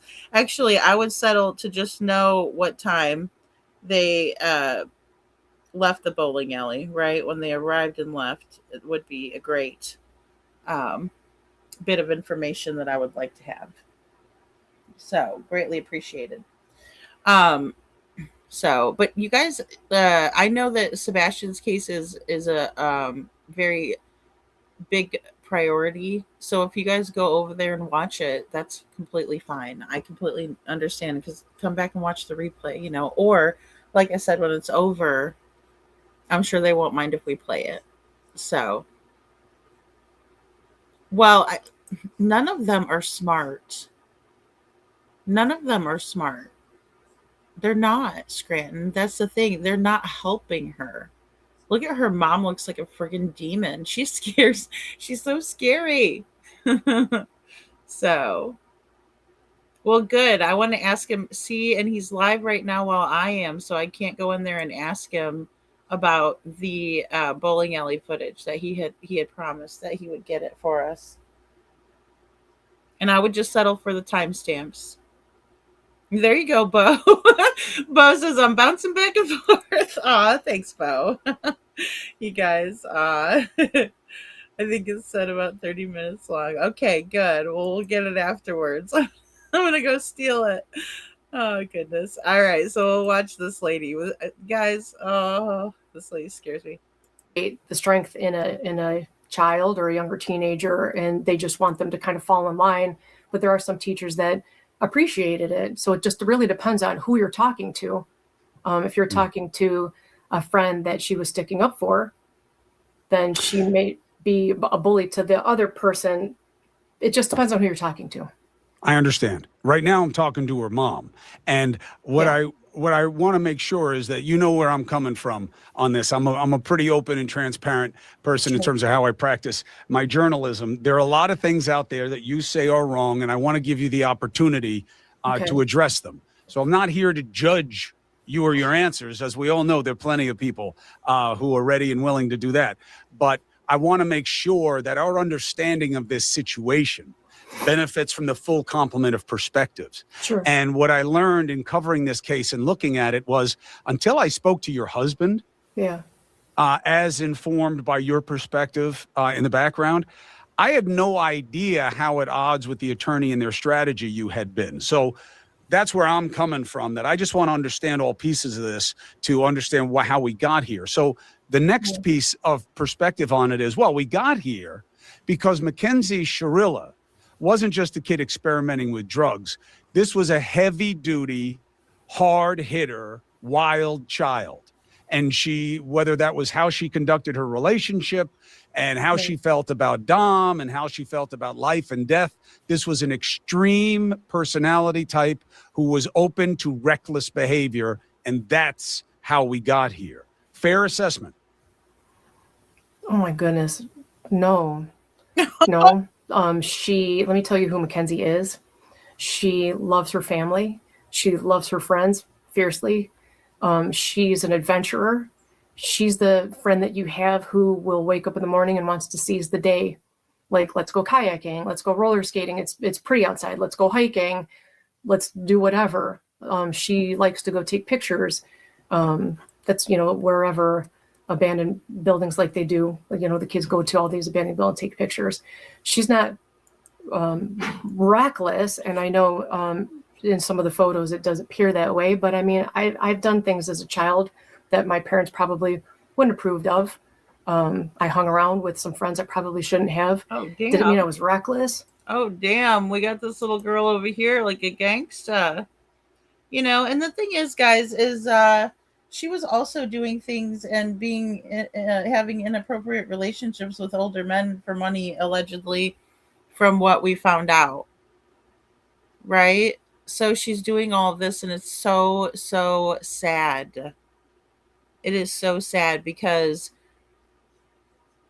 nobody was watching after her and she was running amok. And also, I mean, was there any bus on that? I mean, I understand she deserves to be right where she is. But, I mean, she's also a young girl who was able to get away with doing that. Where was she selling herself, and to who, and all of that? We need to figure that out. Yes, Seth, as far as I know, he is. Yeah. Yeah. But this is Mackenzie. This is how she lived. And she's in the driver's seat on this, right? Smoking a big fat hooter. Yes, he's over on AN right now. Yeah, is it Nick's channel? Is that the one you're talking about too? Is it Nick's channel, or is, because I know Dog had an official Dog the Bounty Hunter channel? No, it just means I was a teenager trying to figure life out. So she's not reckless or like a wild child. She was fun. She was vibrant, adventurous. She was fun. What do people have? Look, I know this is hard for you, and I know you keep catching yourself talking about her in the past tense, and that triggers this paroxysm of pain for you because your daughter's not dead, but the life she had is no more. And I get how hard that is for you. And I sympathize with you on that, and I understand it. Well, a part of me is not crying just because of that. Okay, a part of me is just crying because her friends, people that actually know who we are, know the truth. They know who she is, and the image that has been painted of her through storytelling, all this other things. It's not it's not wholly accurate. It's unfortunate. So part of that is the relationship with Dom. Well, and the thing with the relationship with Dom is that it's very apparent when you watch the text messages that you can see how the relationship was and how it was so toxic. And to this day, Steve Sciarrillo will sit there and argue about it being, I don't like the word volatile. Well, that's exactly what their relationship was, though. It is what it is. It was what it was. You can't change it, but you can acknowledge it, right? And you can move forward with things a lot better than you can when you keep denying it. How did you see that? How did you see what are seen as radical ups and downs? Oh, this is gonna like super make me cry. But one of my favorite things Super to do make me with Mackenzie and cry. Dom was talk to them about. She's such a weird person. Okay, I'm sorry. That's not a I shouldn't do that. That's not a fair analysis, but she's really a weird person. The super duper super everything super. Everything's not super. You're not a little girl either. It's like she doesn't have accountability either, the mom. Their relationship. We spent a lot of time together doing everything. We went on vacation together. We like where there was one, the other was there too. So, they were together for 4 years. And they were together the 4 years in a real pivotal time of their age where they were trying to figure life out and who they were. And actually, I'm going to show you a text message that I sent to Dom. We were very, very, very close. And one of my favorite things to do was help them navigate through their relationship. And they knew that they can both come to me for anything if they were struggling with stuff. Hi, I tried to call you. You don't have to call me back. I was just thinking about you guys. One of my favorite things to do is watch you guys grow and navigate through your problems together. They're not always fun and it's not always easy, but the point is that you guys grow a little more each time and learn a little bit more about yourselves and each other. I love you guys. Anyway, that was all. And then he said, nice to think you're always thinking about us and here for us and here for me. I love you too. And thank you. And then I said, always. Understanding relationships, and obviously they're not adults, they're kids. I mean, he's an adult technically, but you know what I mean.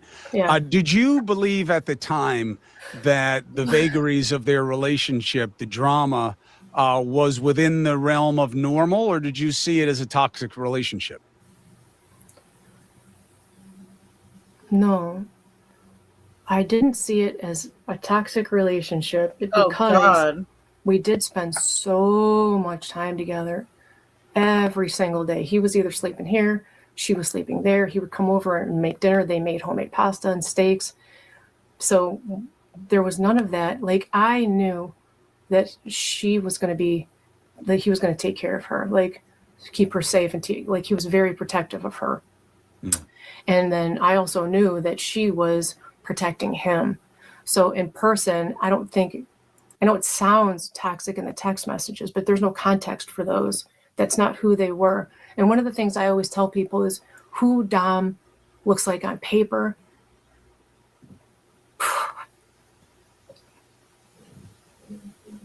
is not who he was to me. So what they look like on paper, it's not who they were. It's just not who they were. They were very close. They loved each other fiercely. They were very cute together. They took care of each other. They wore matching outfits. They timed their day around each other. They made sure that they had each other's food. He cared about her health. And Okay, that is toxic behavior, guys. That is such toxic behavior. It seems on the surface like it's sweet. You don't plan your day around. Oh gosh. it's so hard to watch this, right? Because they're young. They're so young. They are young. Um, so or if she doesn't get her way, she might off you. Yeah, well, and that's the thing. It's like or else. Listen to me or else, right? Detroit, the family is disgusting and they all should pay for this. I agree with that. This lady is delusional. I mean, I agree. She is completely off her rocker, right? And all of that behavior and all of those text messages, I can say, yeah, you probably knew a different side to them, right? But you're her mother, right? And they're not going to act the same way they're going to behind closed doors, so to speak. So again, it's just not even really a fair assessment on her though, either from her standpoint. Um, I think she just wants Mackenzie out. Hey Brad, good to see you. And hey Justice Renug. So yeah, post it. Which you can post links in here. That's fine. That's totally fine. So, I had issues with Discord tonight. Um, let's see. I'm gonna need to get maybe refresh the link again. I just did it though. Um, so Brad says Lady Mackenzie threatened to off herself in 2015 when she was 15 and her dad had to call emergency services. I just found that out. Oh, wow. I heard that too, though. I've heard that she has threatened this before and also like the reckless behavior a couple weeks before, the wreck as well. Um, yeah, all of that behavior is horrible. And also I believe that she was trying to take herself out because you don't know that you're going to come back from hitting a brick wall at 100 miles an hour as fast as you can. So oh, excuse me, I had to sneeze. I'm telling you, I'm not like I don't have like maybe it's allergies, but my goodness, this is the second time I had to do that a couple times earlier today when I was on body language. She don't even believe what she's saying. Well, exactly. I know. And she's also really good at playing the victim scranton, like she's over there, her watery eyes and everything. And oh, she was so little. It's like, okay, I mean, our babies are always our babies, right? We're gonna have a soft spot for our kids. But it's just it's ridiculous to think that a 17-year-old she graduated high school, blah, blah, blah, almost 18 probably, um, had some sort of an episode. In my opinion, the POTS wouldn't be um, it's not a good defense, right? So, did the courts ever diagnose her with mental issue? I don't think they did. They didn't. No. She's not. No, she's not been. That's a very good point, Brad. Very good point. Um, hey, Poppy Love. I'm so sorry to hear about your migraines. Oh my goodness. Yeah, no, it's okay, Poppy. I'm glad you're here. Thank you for coming in. Detroit says yes, Brad. Maybe if she got the help she needed then and didn't always get everything she demanded, things might have turned out a little bit different. Yes, Detroit, you hit the nail on the head. You absolutely hit the nail on the head.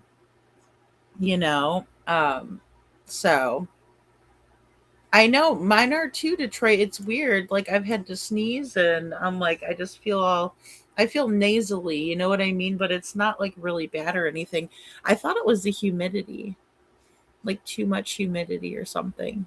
So, um, okay, let's watch more of this. But yeah, no, that's spot on, Detroit. He was trying to work on her. She has POTS, so he was trying to figure out her POTS and her diet and stuff. So they were very cute together. There's no context in those text messages. That was just them trying to figure out how to work through these situations that they had building up, but that's not who they were. I know it's what it looks like, but that's not who they were.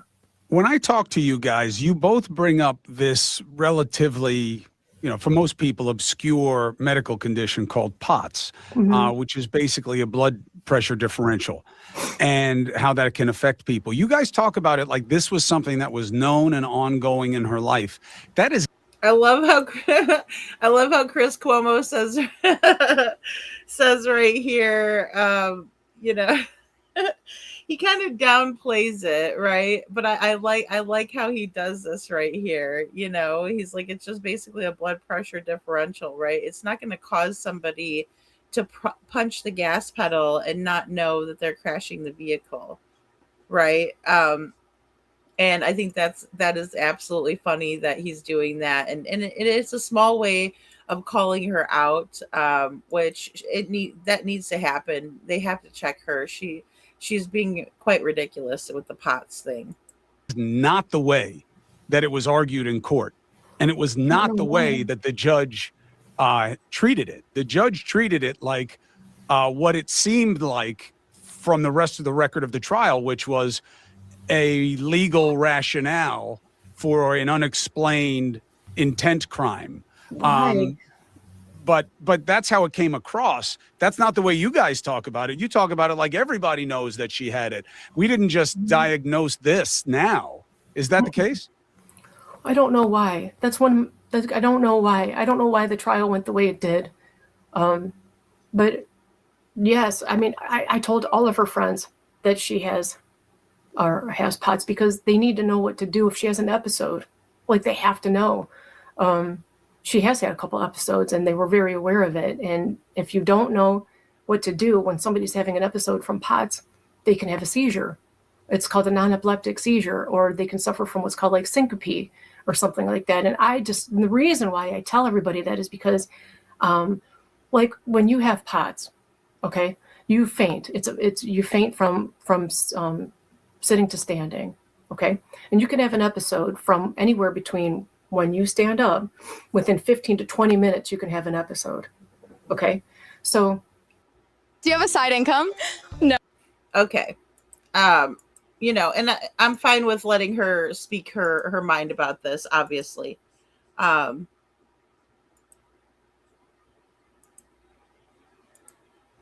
Faints, your natural instinct is to catch them so they don't fall, right? Well, if you do that, and I found this out the hard way, if you catch them, the blood isn't getting to their head. It's a blood pressure thing, okay? So if you catch them, you're preventing, your body stays upright and you're not letting the blood get to the head. So then that's when they start to have that seizure, that non-epileptic syncope seizure, okay? That was really scary for me. So when she was doing that, she was like a stick, and I didn't know what was happening because this was like a newly thing that was being developed for her. So then I laid her down because I was scared. She had a friend over. It was me and her friend were here in the house. So when that happened, I laid her down flat on her side because the only thing I know about people having seizures is that they can choke on their tongue, and I didn't want that to happen. So I laid her on her side, and by doing that, the blood was able to get back in her head, and then she finally came out of it. So I have to tell her friends, please don't catch her if she's having an episode because she needs to lay down. Like, she either needs to lay down, or if she's in the process of having an episode, make sure to put her head between her knees. The blood has to get to her head somehow. So I had to make sure to tell everybody. I told the teachers at school. I told all. See, this is another thing that's weird, though. The mom's like really playing this up and everything and playing the violin. But the thing is that that's all you have to tell them then, make sure she gets enough blood to her head. It's got to be a scary thing. But again, when you faint, you go limp. This is why I call BS on this too. When you faint, you go limp. You don't just all of a sudden sprawl out or anything like that, or punch the gas pedal. In my opinion, so she's saying that because they got up from sleeping, and then 20 minutes later they left. How long before they left and they woke up? I wonder. All of her friends, new friends, old friends, everybody, because they have to know what to do to help her. When Mackenzie has experienced episodes of POTS, when they pass, has she claimed a lack of memory of the event? So I didn't ask her. Remember, it was just the one. And I didn't ask her if she had any recollection of anything because I didn't need to, you know, that wasn't like a thing. So, and it also was pretty short lived, also not followed by a traumatic head injury either. So I don't. So it only happened one time that you know of. Do we even have a diagnosis for this? That's what I'm wondering though too, because that doesn't make a whole lot of sense. I don't know if she had any recollection of that. The next point of perspective is what people have seen on social media after the event and even after your daughter's incarceration.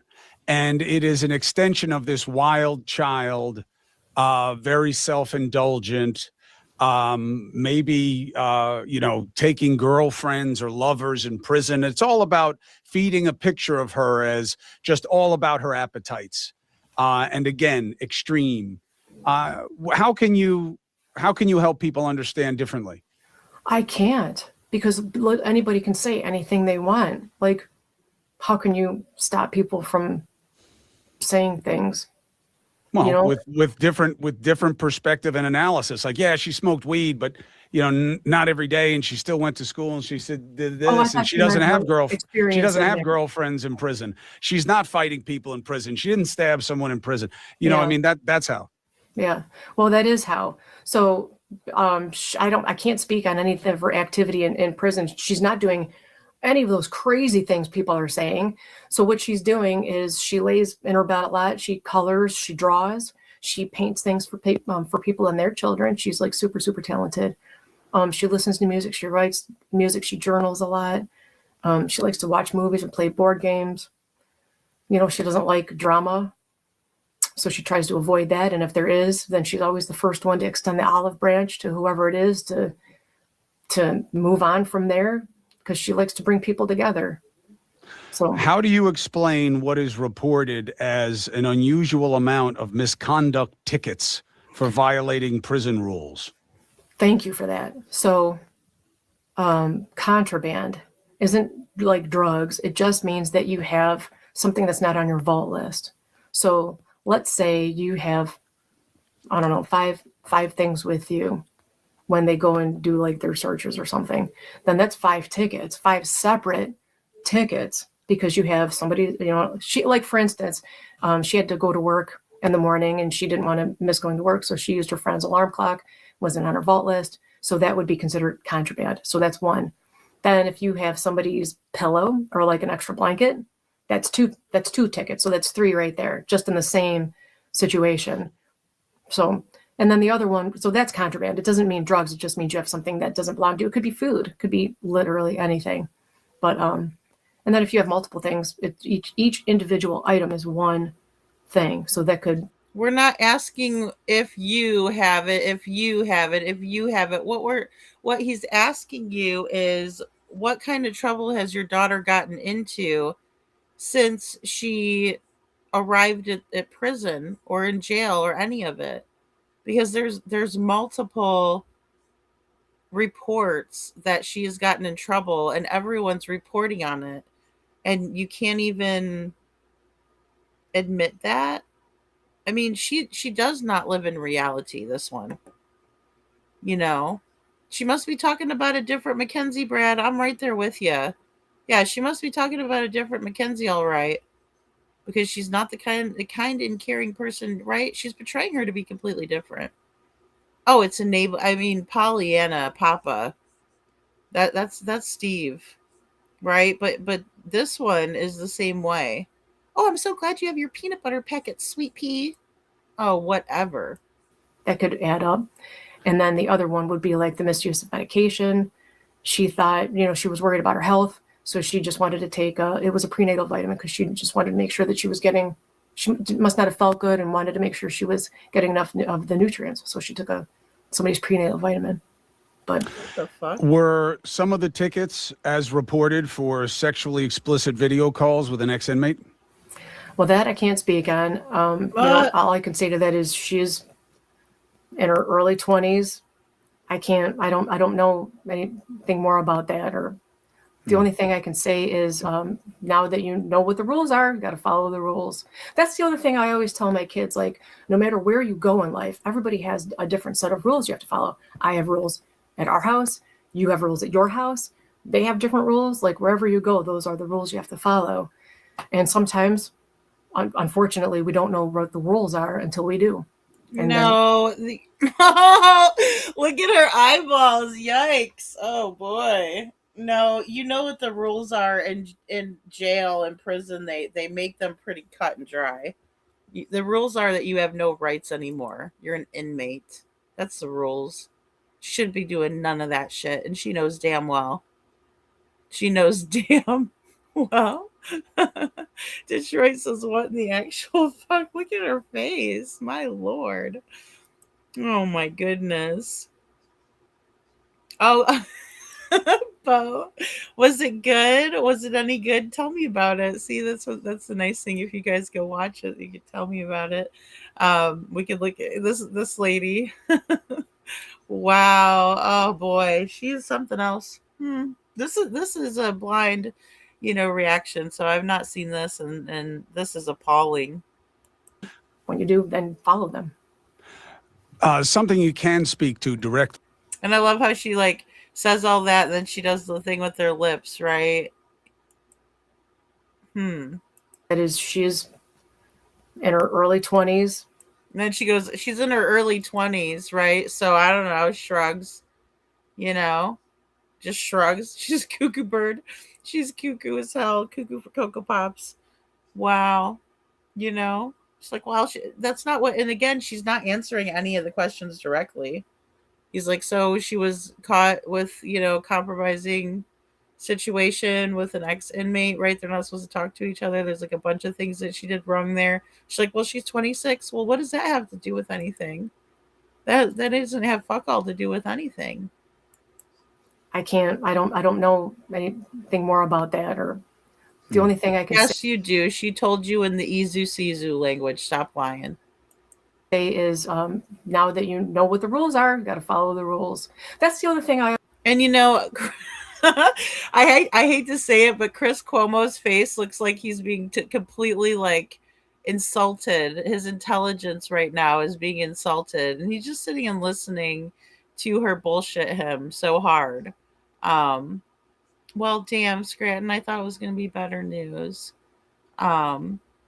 She, she needs to go to Crazy Town. She's choo choo. Get on board the train to Crazy Town. Wow. You too, couponing. You too. Yeah, the situation here is that she is just enabling the whole entire thing and saying, well, I tried to tell her about the rules, but see, she just doesn't know what the rules are. I swear this lady has more excuses than Carter has liver pills. That's it. She just has so many. Oh, well, no, it wasn't her fault because of this. It wasn't her fault because of that. It wasn't her fault. No. No. No, Natalie, no. It's like, no matter where you go in life, everybody has a different set of rules you have to follow. I have rules at our house. You have rules at your house. They have different rules. Like, wherever Okay, thank you for explaining that. you go, those are the rules you have to follow. And sometimes, unfortunately, we don't know what the rules are until we do. Oh, yeah, we don't know what the rules are until we do. Yeah, I'm pretty sure she knows. And then when you do, then follow them. Right. And then look at there. That's the one I was looking for right there. Right? When you do, then follow them. And purses her lips up like that. She's just got endless excuses everywhere. Right? But never hold, oh, yeah, we should have done that. The little clowns. Exactly. I also stated it would be. Oh, wait, hold on, Bo. I didn't say. Okay, well, according to Dog, we are supposed to study the footage and pay attention for everything we haven't seen before and report it. From the Roadhouse? Or what? Do they show something new tonight? I'm sorry. He said this at the end and then chat unedited footage of Sebastian and KP at the Texas Roadhouse. report it to, I don't know who. I forgot what he. Okay, okay. I bet you it's their at night email. I mean, that's where I've sent things too. I also stated it would be nice to see the footage of the bowling alley. Oh, go! Thank you, Bo. Thank you. You're awesome. Thank you very much for doing that. I would have if I was there. Hey, Robini. OMG, she's still making excuses for fuck's sake. She can't just say it was wrong. That was completely wrong, you know? But it didn't look like the same Texas Roadhouse footage. Why so cryptic? It's been 28 months. The time for secrets and can't say because ongoing investigation are passed. All for nothing.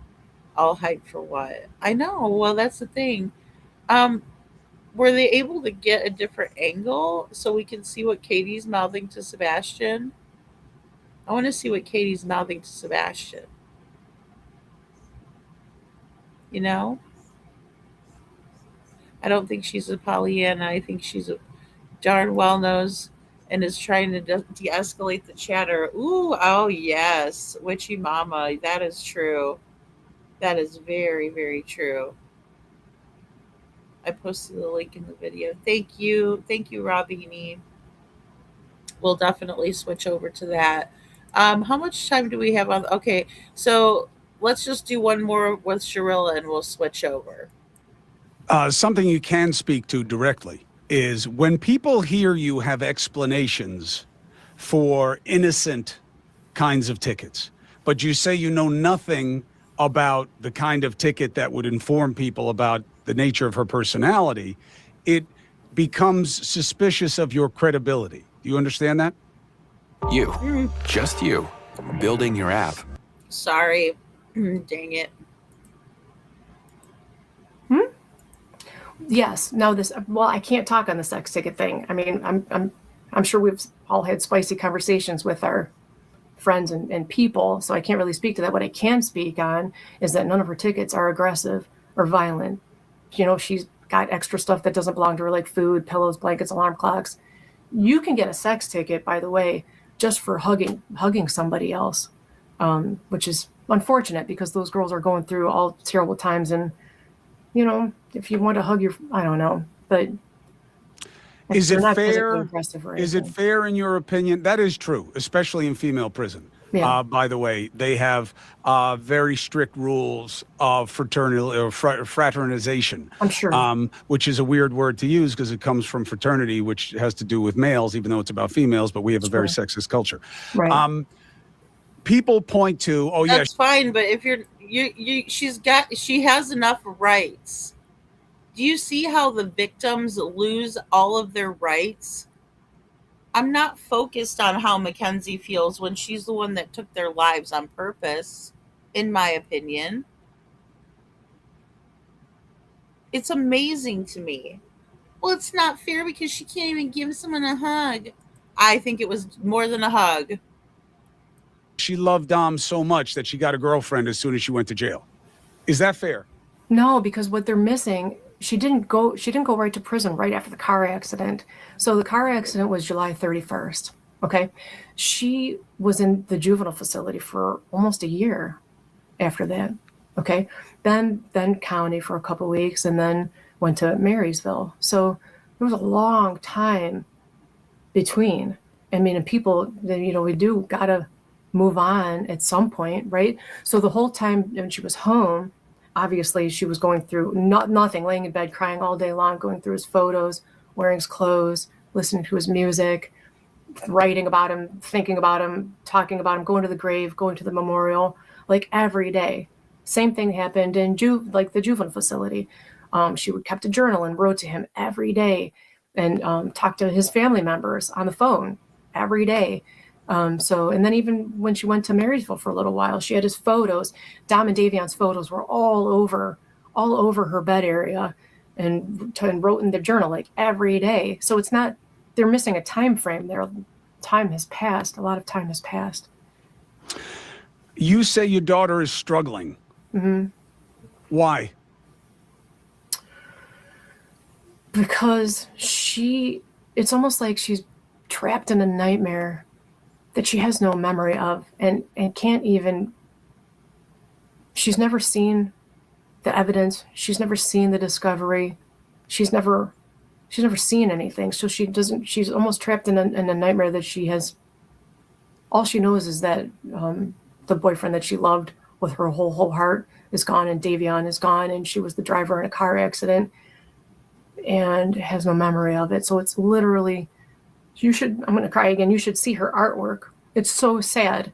And one of these days I'll share it, but I'm not going to share it now for obvious reasons, but it's really sad. She does self-portraits of herself where she has like a thorn, like a rose of thorns around her neck, or like her mouth is sewn shut and she's got all these question marks around her head, like why?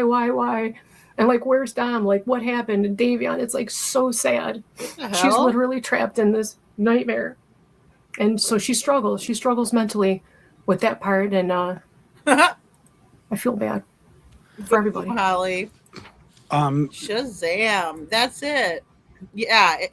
I feel the same. I feel like this lady's elevator doesn't go all the way to the top. Oh boy, she is really something else. Really something else. Wow. So interesting.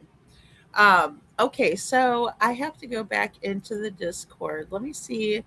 I'm going to play just a little bit more of this while I'm getting this set up. I don't think it'll give me such an issue as it did before. Okay, here we go. Well, actually, let me see. And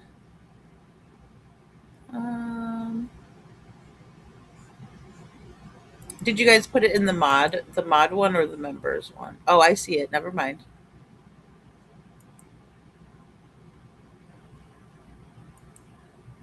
Okay.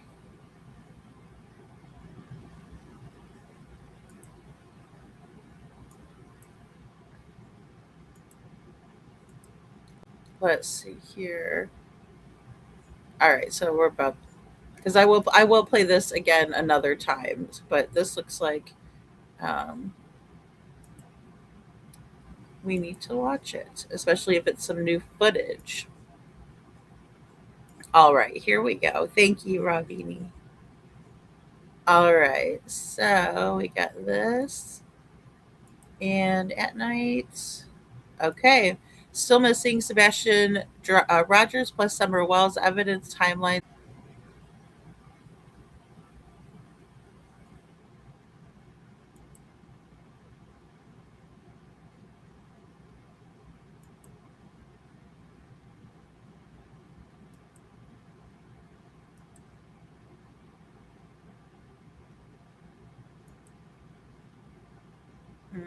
Okay. Fuck.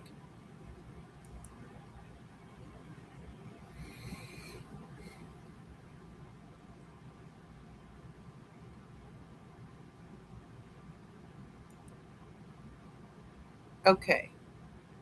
Ah. Ah. All right. At night investigates. Okay. Do I have to have the sound on? I guess not, because there's no sound on the Texas Roadhouse. Okay. No, this is the same angle. Katie is eating, and looks like they're finishing up.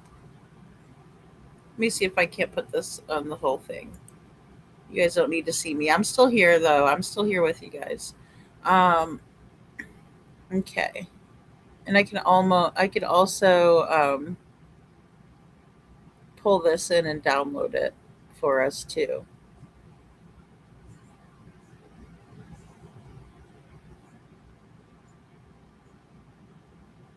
Looks like Sebastian's buttering his roll.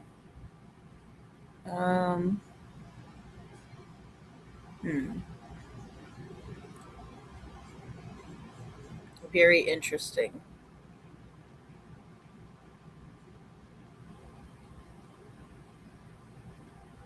I know she's interviewed not a whole lot. Coffee, Crime, and Cats. Mostly he's done the interviews. So yeah, it's weird to see her. You know. I know. I don't. I wish they would show us.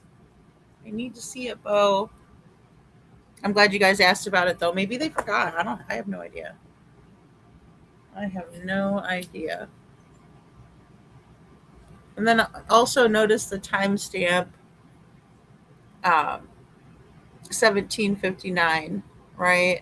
So this is when they're first sitting down, I believe. I wish they would have started it when they arrive. But we have some of that too, so we could put it together. I have all these videos.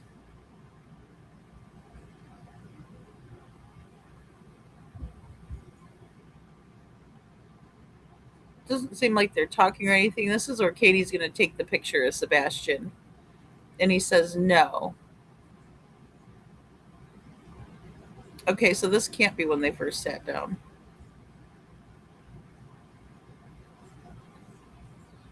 Or is it? Because it would be 30 minutes, I guess. Sorry, I'm just skipping ahead a little bit. And it would be nice to have the opposite angle so we can see what Katie is saying. That would be nice.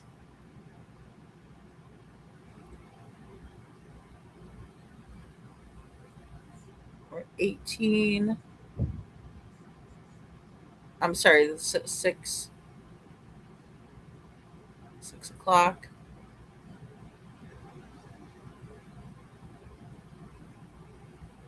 Oh, there is oh, they are talking. Okay, okay. Hold on a second. Sorry, guys. And brown or hazel eye. Okay, hold on. Hold on. Wayne Drake Rogers. Sebastian was born December 7, 2008, and is now 17. The FBI describes him as 5 feet 5 inches tall and approximately 120 pounds, with blonde or brown hair and brown or hazel eyes. He was last seen wearing a black sweatshirt, black sweatpants, and black square-framed glasses. Sebastian has medical conditions, including autism, that may impair his ability to return safely without assistance. The FBI lists February 25, 2024, as his last confirmed sighting date. We begin with Sebastian Wayne Drake Rogers. Sebastian was born December 7, 2008, and is now 17. The FBI describes him as 5 feet 5 inches tall and approximately 120 pounds, with blonde or brown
from the home.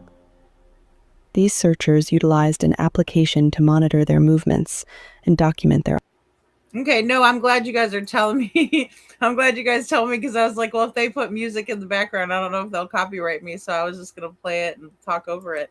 Um, and that's good information that they're giving, a timeline. I do think that it suggests that Katie was absolutely involved. I'm sorry, I have to just, disagree. We don't have to agree to kick it. Dog, you can come on over. Nick, whoever, right? We don't have to agree to kick it, but I'm going to say that everything goes back to Katie. In my opinion, she knows what happened to Sebastian. Kids don't just go poof in the middle of the night. Um, Now, if you guys show me some footage in the neighborhood that there's a kid walking around in a black, long sleeve black shirt and Adidas style pants, then we might have something there. But until I see that, you know, and these people here look like they're just eating. I will say all of these people they don't look very suspicious in my opinion. Um, there's people that are sitting right directly next to them. I know that there's activity, of course, from the yellow jacket guy, but it doesn't appear that they show any of the interaction from outside. If I just scrolled through here.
Involved. Okay, but Sebastian wasn't gonna do that. Come on now. No, no, no, no, no, no, no. Did he have his pool shoes on? Because I'm pretty sure if he's gonna wear them in the swimming pool, he would wear them in dirty water. Missing autistic children.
Here's the thing, are they going to tell us, which this is great information right here, right?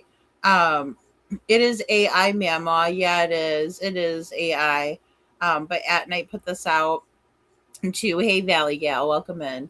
So yeah, they put this out, and it's AI behind of it, telling the story and saying how we can help. But they do need to specify, and so I'll just say that they were at BJ's, right, and then they went to, well, they went back home apparently.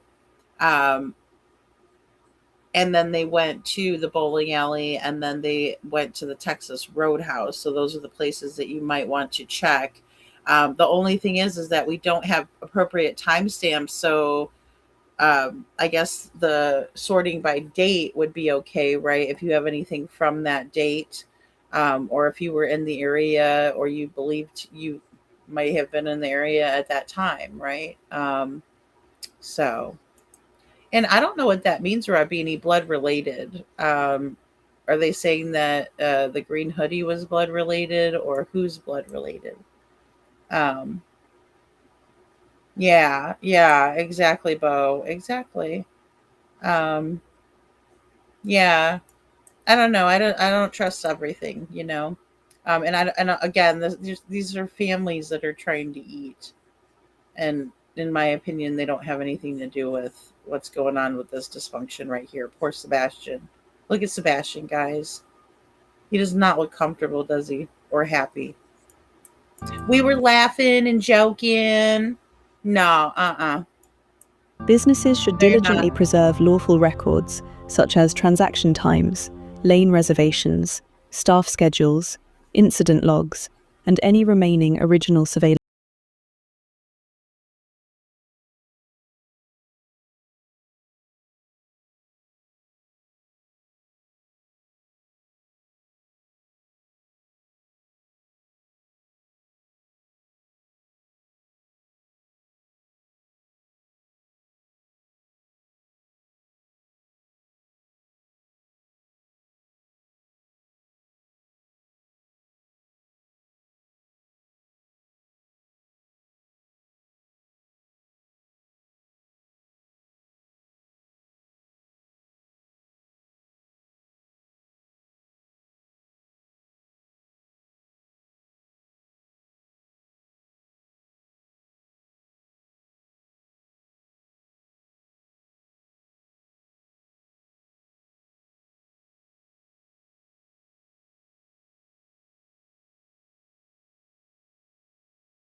officer. But the thing is he does look like he's in trouble, right? Like he comes back to the table and he just seems very uncomfortable.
If you can prove where it came from.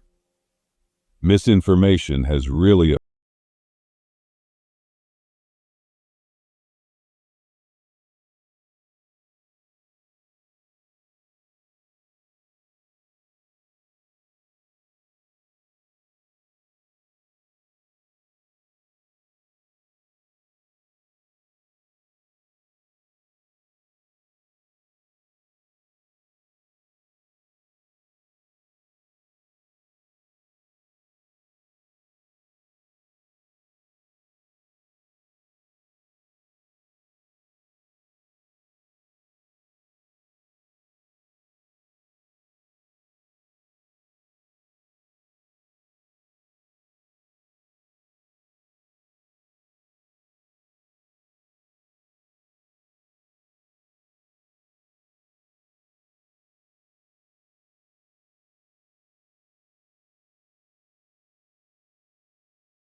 Okay. So I was just kind of listening in here, guys, and reading your comments as well. Does anyone else remember the guidance? I think you're saying, yeah, the guidance recording during the first few months during COVID in the grocery stores, how we talk, etc. Lived in California. It was crazy creepy. And so is this. Um, okay, maybe it wasn't guidance's recording. I thought you were talking about the one in the beginning, um, where they said that they had some from the Ring camera. Um, I mean, I don't know. I just I'm looking at everybody else, but I think we should be focused on Sebastian. That's another thing. Like, why don't they just tell us where to look? Because I'm not seeing anybody. Um, I don't think so, Lover Girl. It doesn't look like new footage to me. It looks like the same footage, you know. We've been punked. I mean, yeah, it's just the same thing, right? But yeah. Well, they did do one where that's right, Robini. They did do one where they blurred out, a bunch of people over here and like this group of people and these people over here, and they turned tables quickly there, right? So there's already three more new people that are sitting here. But I think they're just all like there to eat steak and, go out to eat.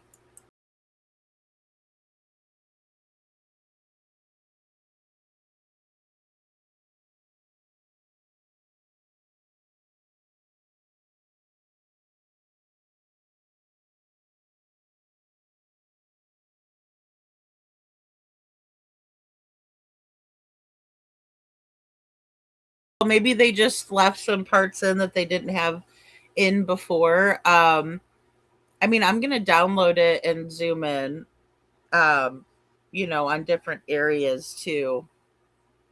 I'm just more worried about what they're doing at the table, and maybe that's the wrong place that I'm looking in the wrong place. I could very well be, but After you've reported,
Jacksonville on February 25, 2024, and he was wearing black clothes.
Okay. I think that's it, right? Yeah. Um, I guess I just don't. I probably need to pull it in to my editor and zoom in and stuff. When KP and Sebastian walk out, does she turn and give him something? Let me take a look and see. It's kind of odd that they just left it on the table and they're not pointing any people out. Let's take a look.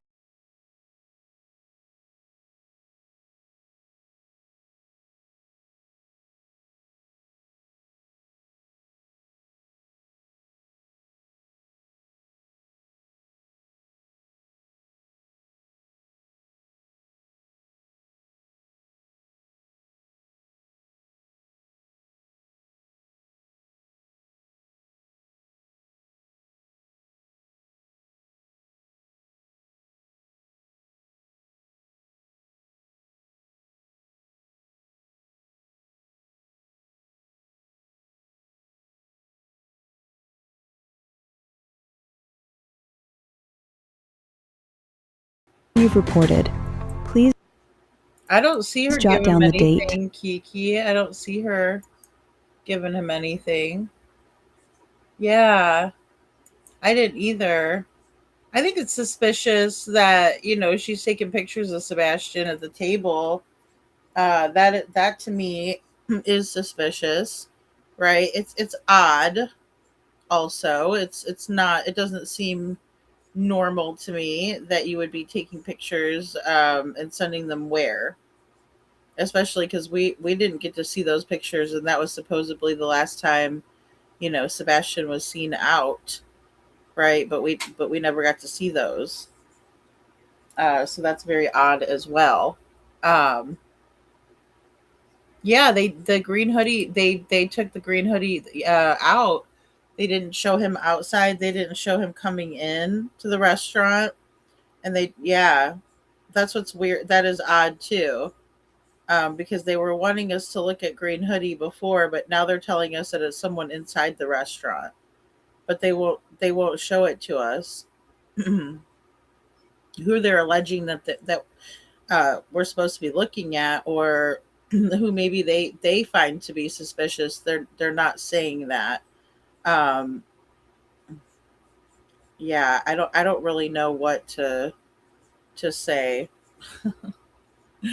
because it's probably not going to be the nicest thing. I think it's a good information to remind people kind of what they can do to help or where they can reach out to. um so looks like her left hand goes back. I would have to zoom in on it, Kiki, because I can't see it from here, I don't think. In my opinion, Sebastian looks like he has been told he did something wrong and is tense and nervous because his mom's actions seem stern and giving him body language that's a precursor to punishment. I agree, and just the way that she's pointing at him, and just her body language toward him suggests that he's getting in trouble or he's being told something that he doesn't want to hear. Where did Green Hoodie go to the restroom? No, no. We didn't see her go to the restroom yet, because that happens after they're outside by the vehicle. So they didn't show that part, or focus in on that at all. I mean, I still have that part and the part where they come into the restaurant, right? And Sebastian's kind of holding his ears, um, supposedly closing his ears, and then they sit down at the table. But the only thing that they're showing us is from when they arrive to when they end their meal in the roadhouse, which I find to be kind of odd, I guess, because I just don't see the connection on something that could be here in the restaurant, other than Katie and Sebastian, their interaction with each other, Again, I might have to just pull it into the editor and see what I can, come up with from there. Um, but I just don't. I guess I'm missing the connection um, with what they're trying to imply, or what they're wanting us to look out for. Um, so, but I mean, I'm open to ideas. So if you guys have something that you're wanting us to look at, we can. Um, yeah, well, Chris said that he got the photo. Yeah, he did. Chris said I got the photo. Um, what was the timestamp of Green Hoodie coming in? I think it was 26, 25 or 26 after Robini, just because, um, that's Katie and Sebastian ended up leaving around 25. So after, so then she goes straight into to use the restroom from there. Um, but yeah, that all occurs after all of this. Um, which again, I'm just surprised that they didn't put that in there, right? They didn't show the whole them coming into the Texas Roadhouse, leaving out, and that sort of thing. Because I think that the commotion that was caused out by the vehicle and the green hoodie interaction, as a whole, is something that we should still be mindful of and analyzing. Although I wish they would show us the green hoodie that isn't blurred out, because in my opinion, the green hoodie is blurred out, and that's why nobody can make out their face, is because it's too hard to make out somebody's face when it's blurred out. Yeah, she didn't go until after, or he's upset because she wouldn't let him play a game on the pad thing, whenever it's called. Yeah, and I mean, he had to have been upset about the change in plans in bowling as well, in my opinion, Bo. But we can't really even tell that. He just looks upset about whatever she's telling him, and he also looks like he's being scolded. Did Dog say something? I only heard the AI voice. Yeah, no, Dog didn't say anything, and the stream's like 2 hours long. Except for, the stream is like 2 hours long, but the video's about 30 minutes only. Yeah, we have bits and pieces on purpose, and yeah, I think they definitely blurred the green hoodie photo out because law enforcement didn't want us to know who they are, in my opinion. Good night, Witchy Mama. Thank you for being here. I'm sorry I switched streams on you twice today. Um, my goodness. I don't know. Like I said, I'm going to start setting them up for my computer so I know they're going to be smooth. It's going to be a smooth transition. Well, guys, I can't lie. I'm fucking bummed out now. What a bummer. Hardcore bummer. Not that I don't appreciate you guys letting me know about it and sending it to me so we can, look at it. But I'm friggin' bummed out now. Like, what is this? What is happening? What's going on with this? Look, Sebastian needs to be found. I think that what we're doing and what we're looking into behind the scenes is a really good option. And the campaign that we're going to be running here, um, I think is a better thing to focus on, in my opinion, than looking at all these innocent people at the Texas Roadhouse just trying to get them some steak, just trying to get themselves fed, right, and get a steak and maybe chill with the family. you know We tried. I know, Bo. Hey, look, it's good. It's good that people are talking about Sebastian. That's the positive takeaway, silver lining in the clouds. In a really horrible situation where it's just maddening. It's sad. We need to find Sebastian. Um, but yeah, I think focusing in our efforts on where we are is a good thing too. And I think that in my opinion, Katie definitely knows what happened to Sebastian. I don't believe for a minute this bang in the room and this and that and the other. I just, there's a lot of stuff that just doesn't add up and I don't believe it, you know?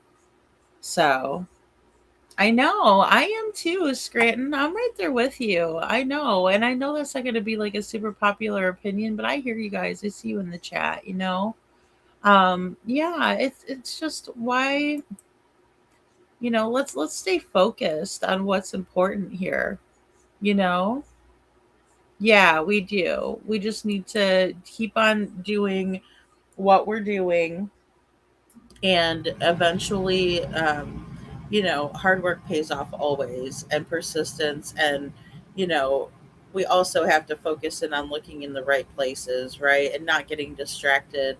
um, because that's the big thing in Sebastian's case. For some reason, there's distractions galore, and I mean, this is, I hate to think of this as another distraction, but I'm not gonna, I'm taking it with a grain of salt. But I appreciate them talking about Sebastian. I think that is an important piece to all of this. Oh, look at that! Look at that! It's a fishbowl. It's a fishbowl of Sebastian's Texas Roadhouse video. Yeah, that is pretty messed up. I bought Sebastian two candles today. One smoked leather and sandalwood, and the other is CA. So, ooh, that sounds like it smells good, Detroit. Aw. Yeah, exactly. We got to do us, right, Bo? We do. We do. We have to. And the thing is that every little bit, and I mean, at least if we know that they're still working on it, that's a good thing. That is definitely a good thing. They need to get their butts out to Hendersonville, and do some stuff. And, it's not that bad. The United Cajun Navy could probably come back in, and they wouldn't need some sort of high level security clearance to do so. In my opinion, if I didn't need high level security, neither do they. Um, let's buck up, buttercups, and figure this out for Sebastian, So, it's called Suited and Booted. Suited and Booted. Oh, that sounds like it's like a cowboy or something. uh, well, guys, I better hop off here so I can um, get with some other things, and I also want to do another live stream during the day tomorrow. So, but I think we had a pretty good one. And again, at least we got some information out there, how to handle tips. Um, I thought it was very odd with the over and over with that um, reward thing. I guess they don't have a reward out for Sebastian anymore, or maybe they're working on getting that. I'm not 100% um, on that, but it's something to ponder over, um, something to consider. So I guess we can do that. Um, well, I love you guys so very, very much, and thank you for hanging in here with me. We'll have to do some Sharilla tomorrow afternoon if you guys are interested in that case. It seems like a lot of you are, so we'll have to go ahead and do that and switch back over to her, and maybe I could even get a video out about that, with the parents and stuff, or excuse me, with the mom. Steve Sharilla's was a long one and it was uncut. I'm always kind of hesitant to like cut their stuff because obviously they're gonna be complaining about it. Good night, Bo. Good night. Love you guys. And like I said, I will see you guys all. Thank you, Kiki. Thank you, Coffee Crime and Cats. I'll see you guys all tomorrow on the afternoon stream.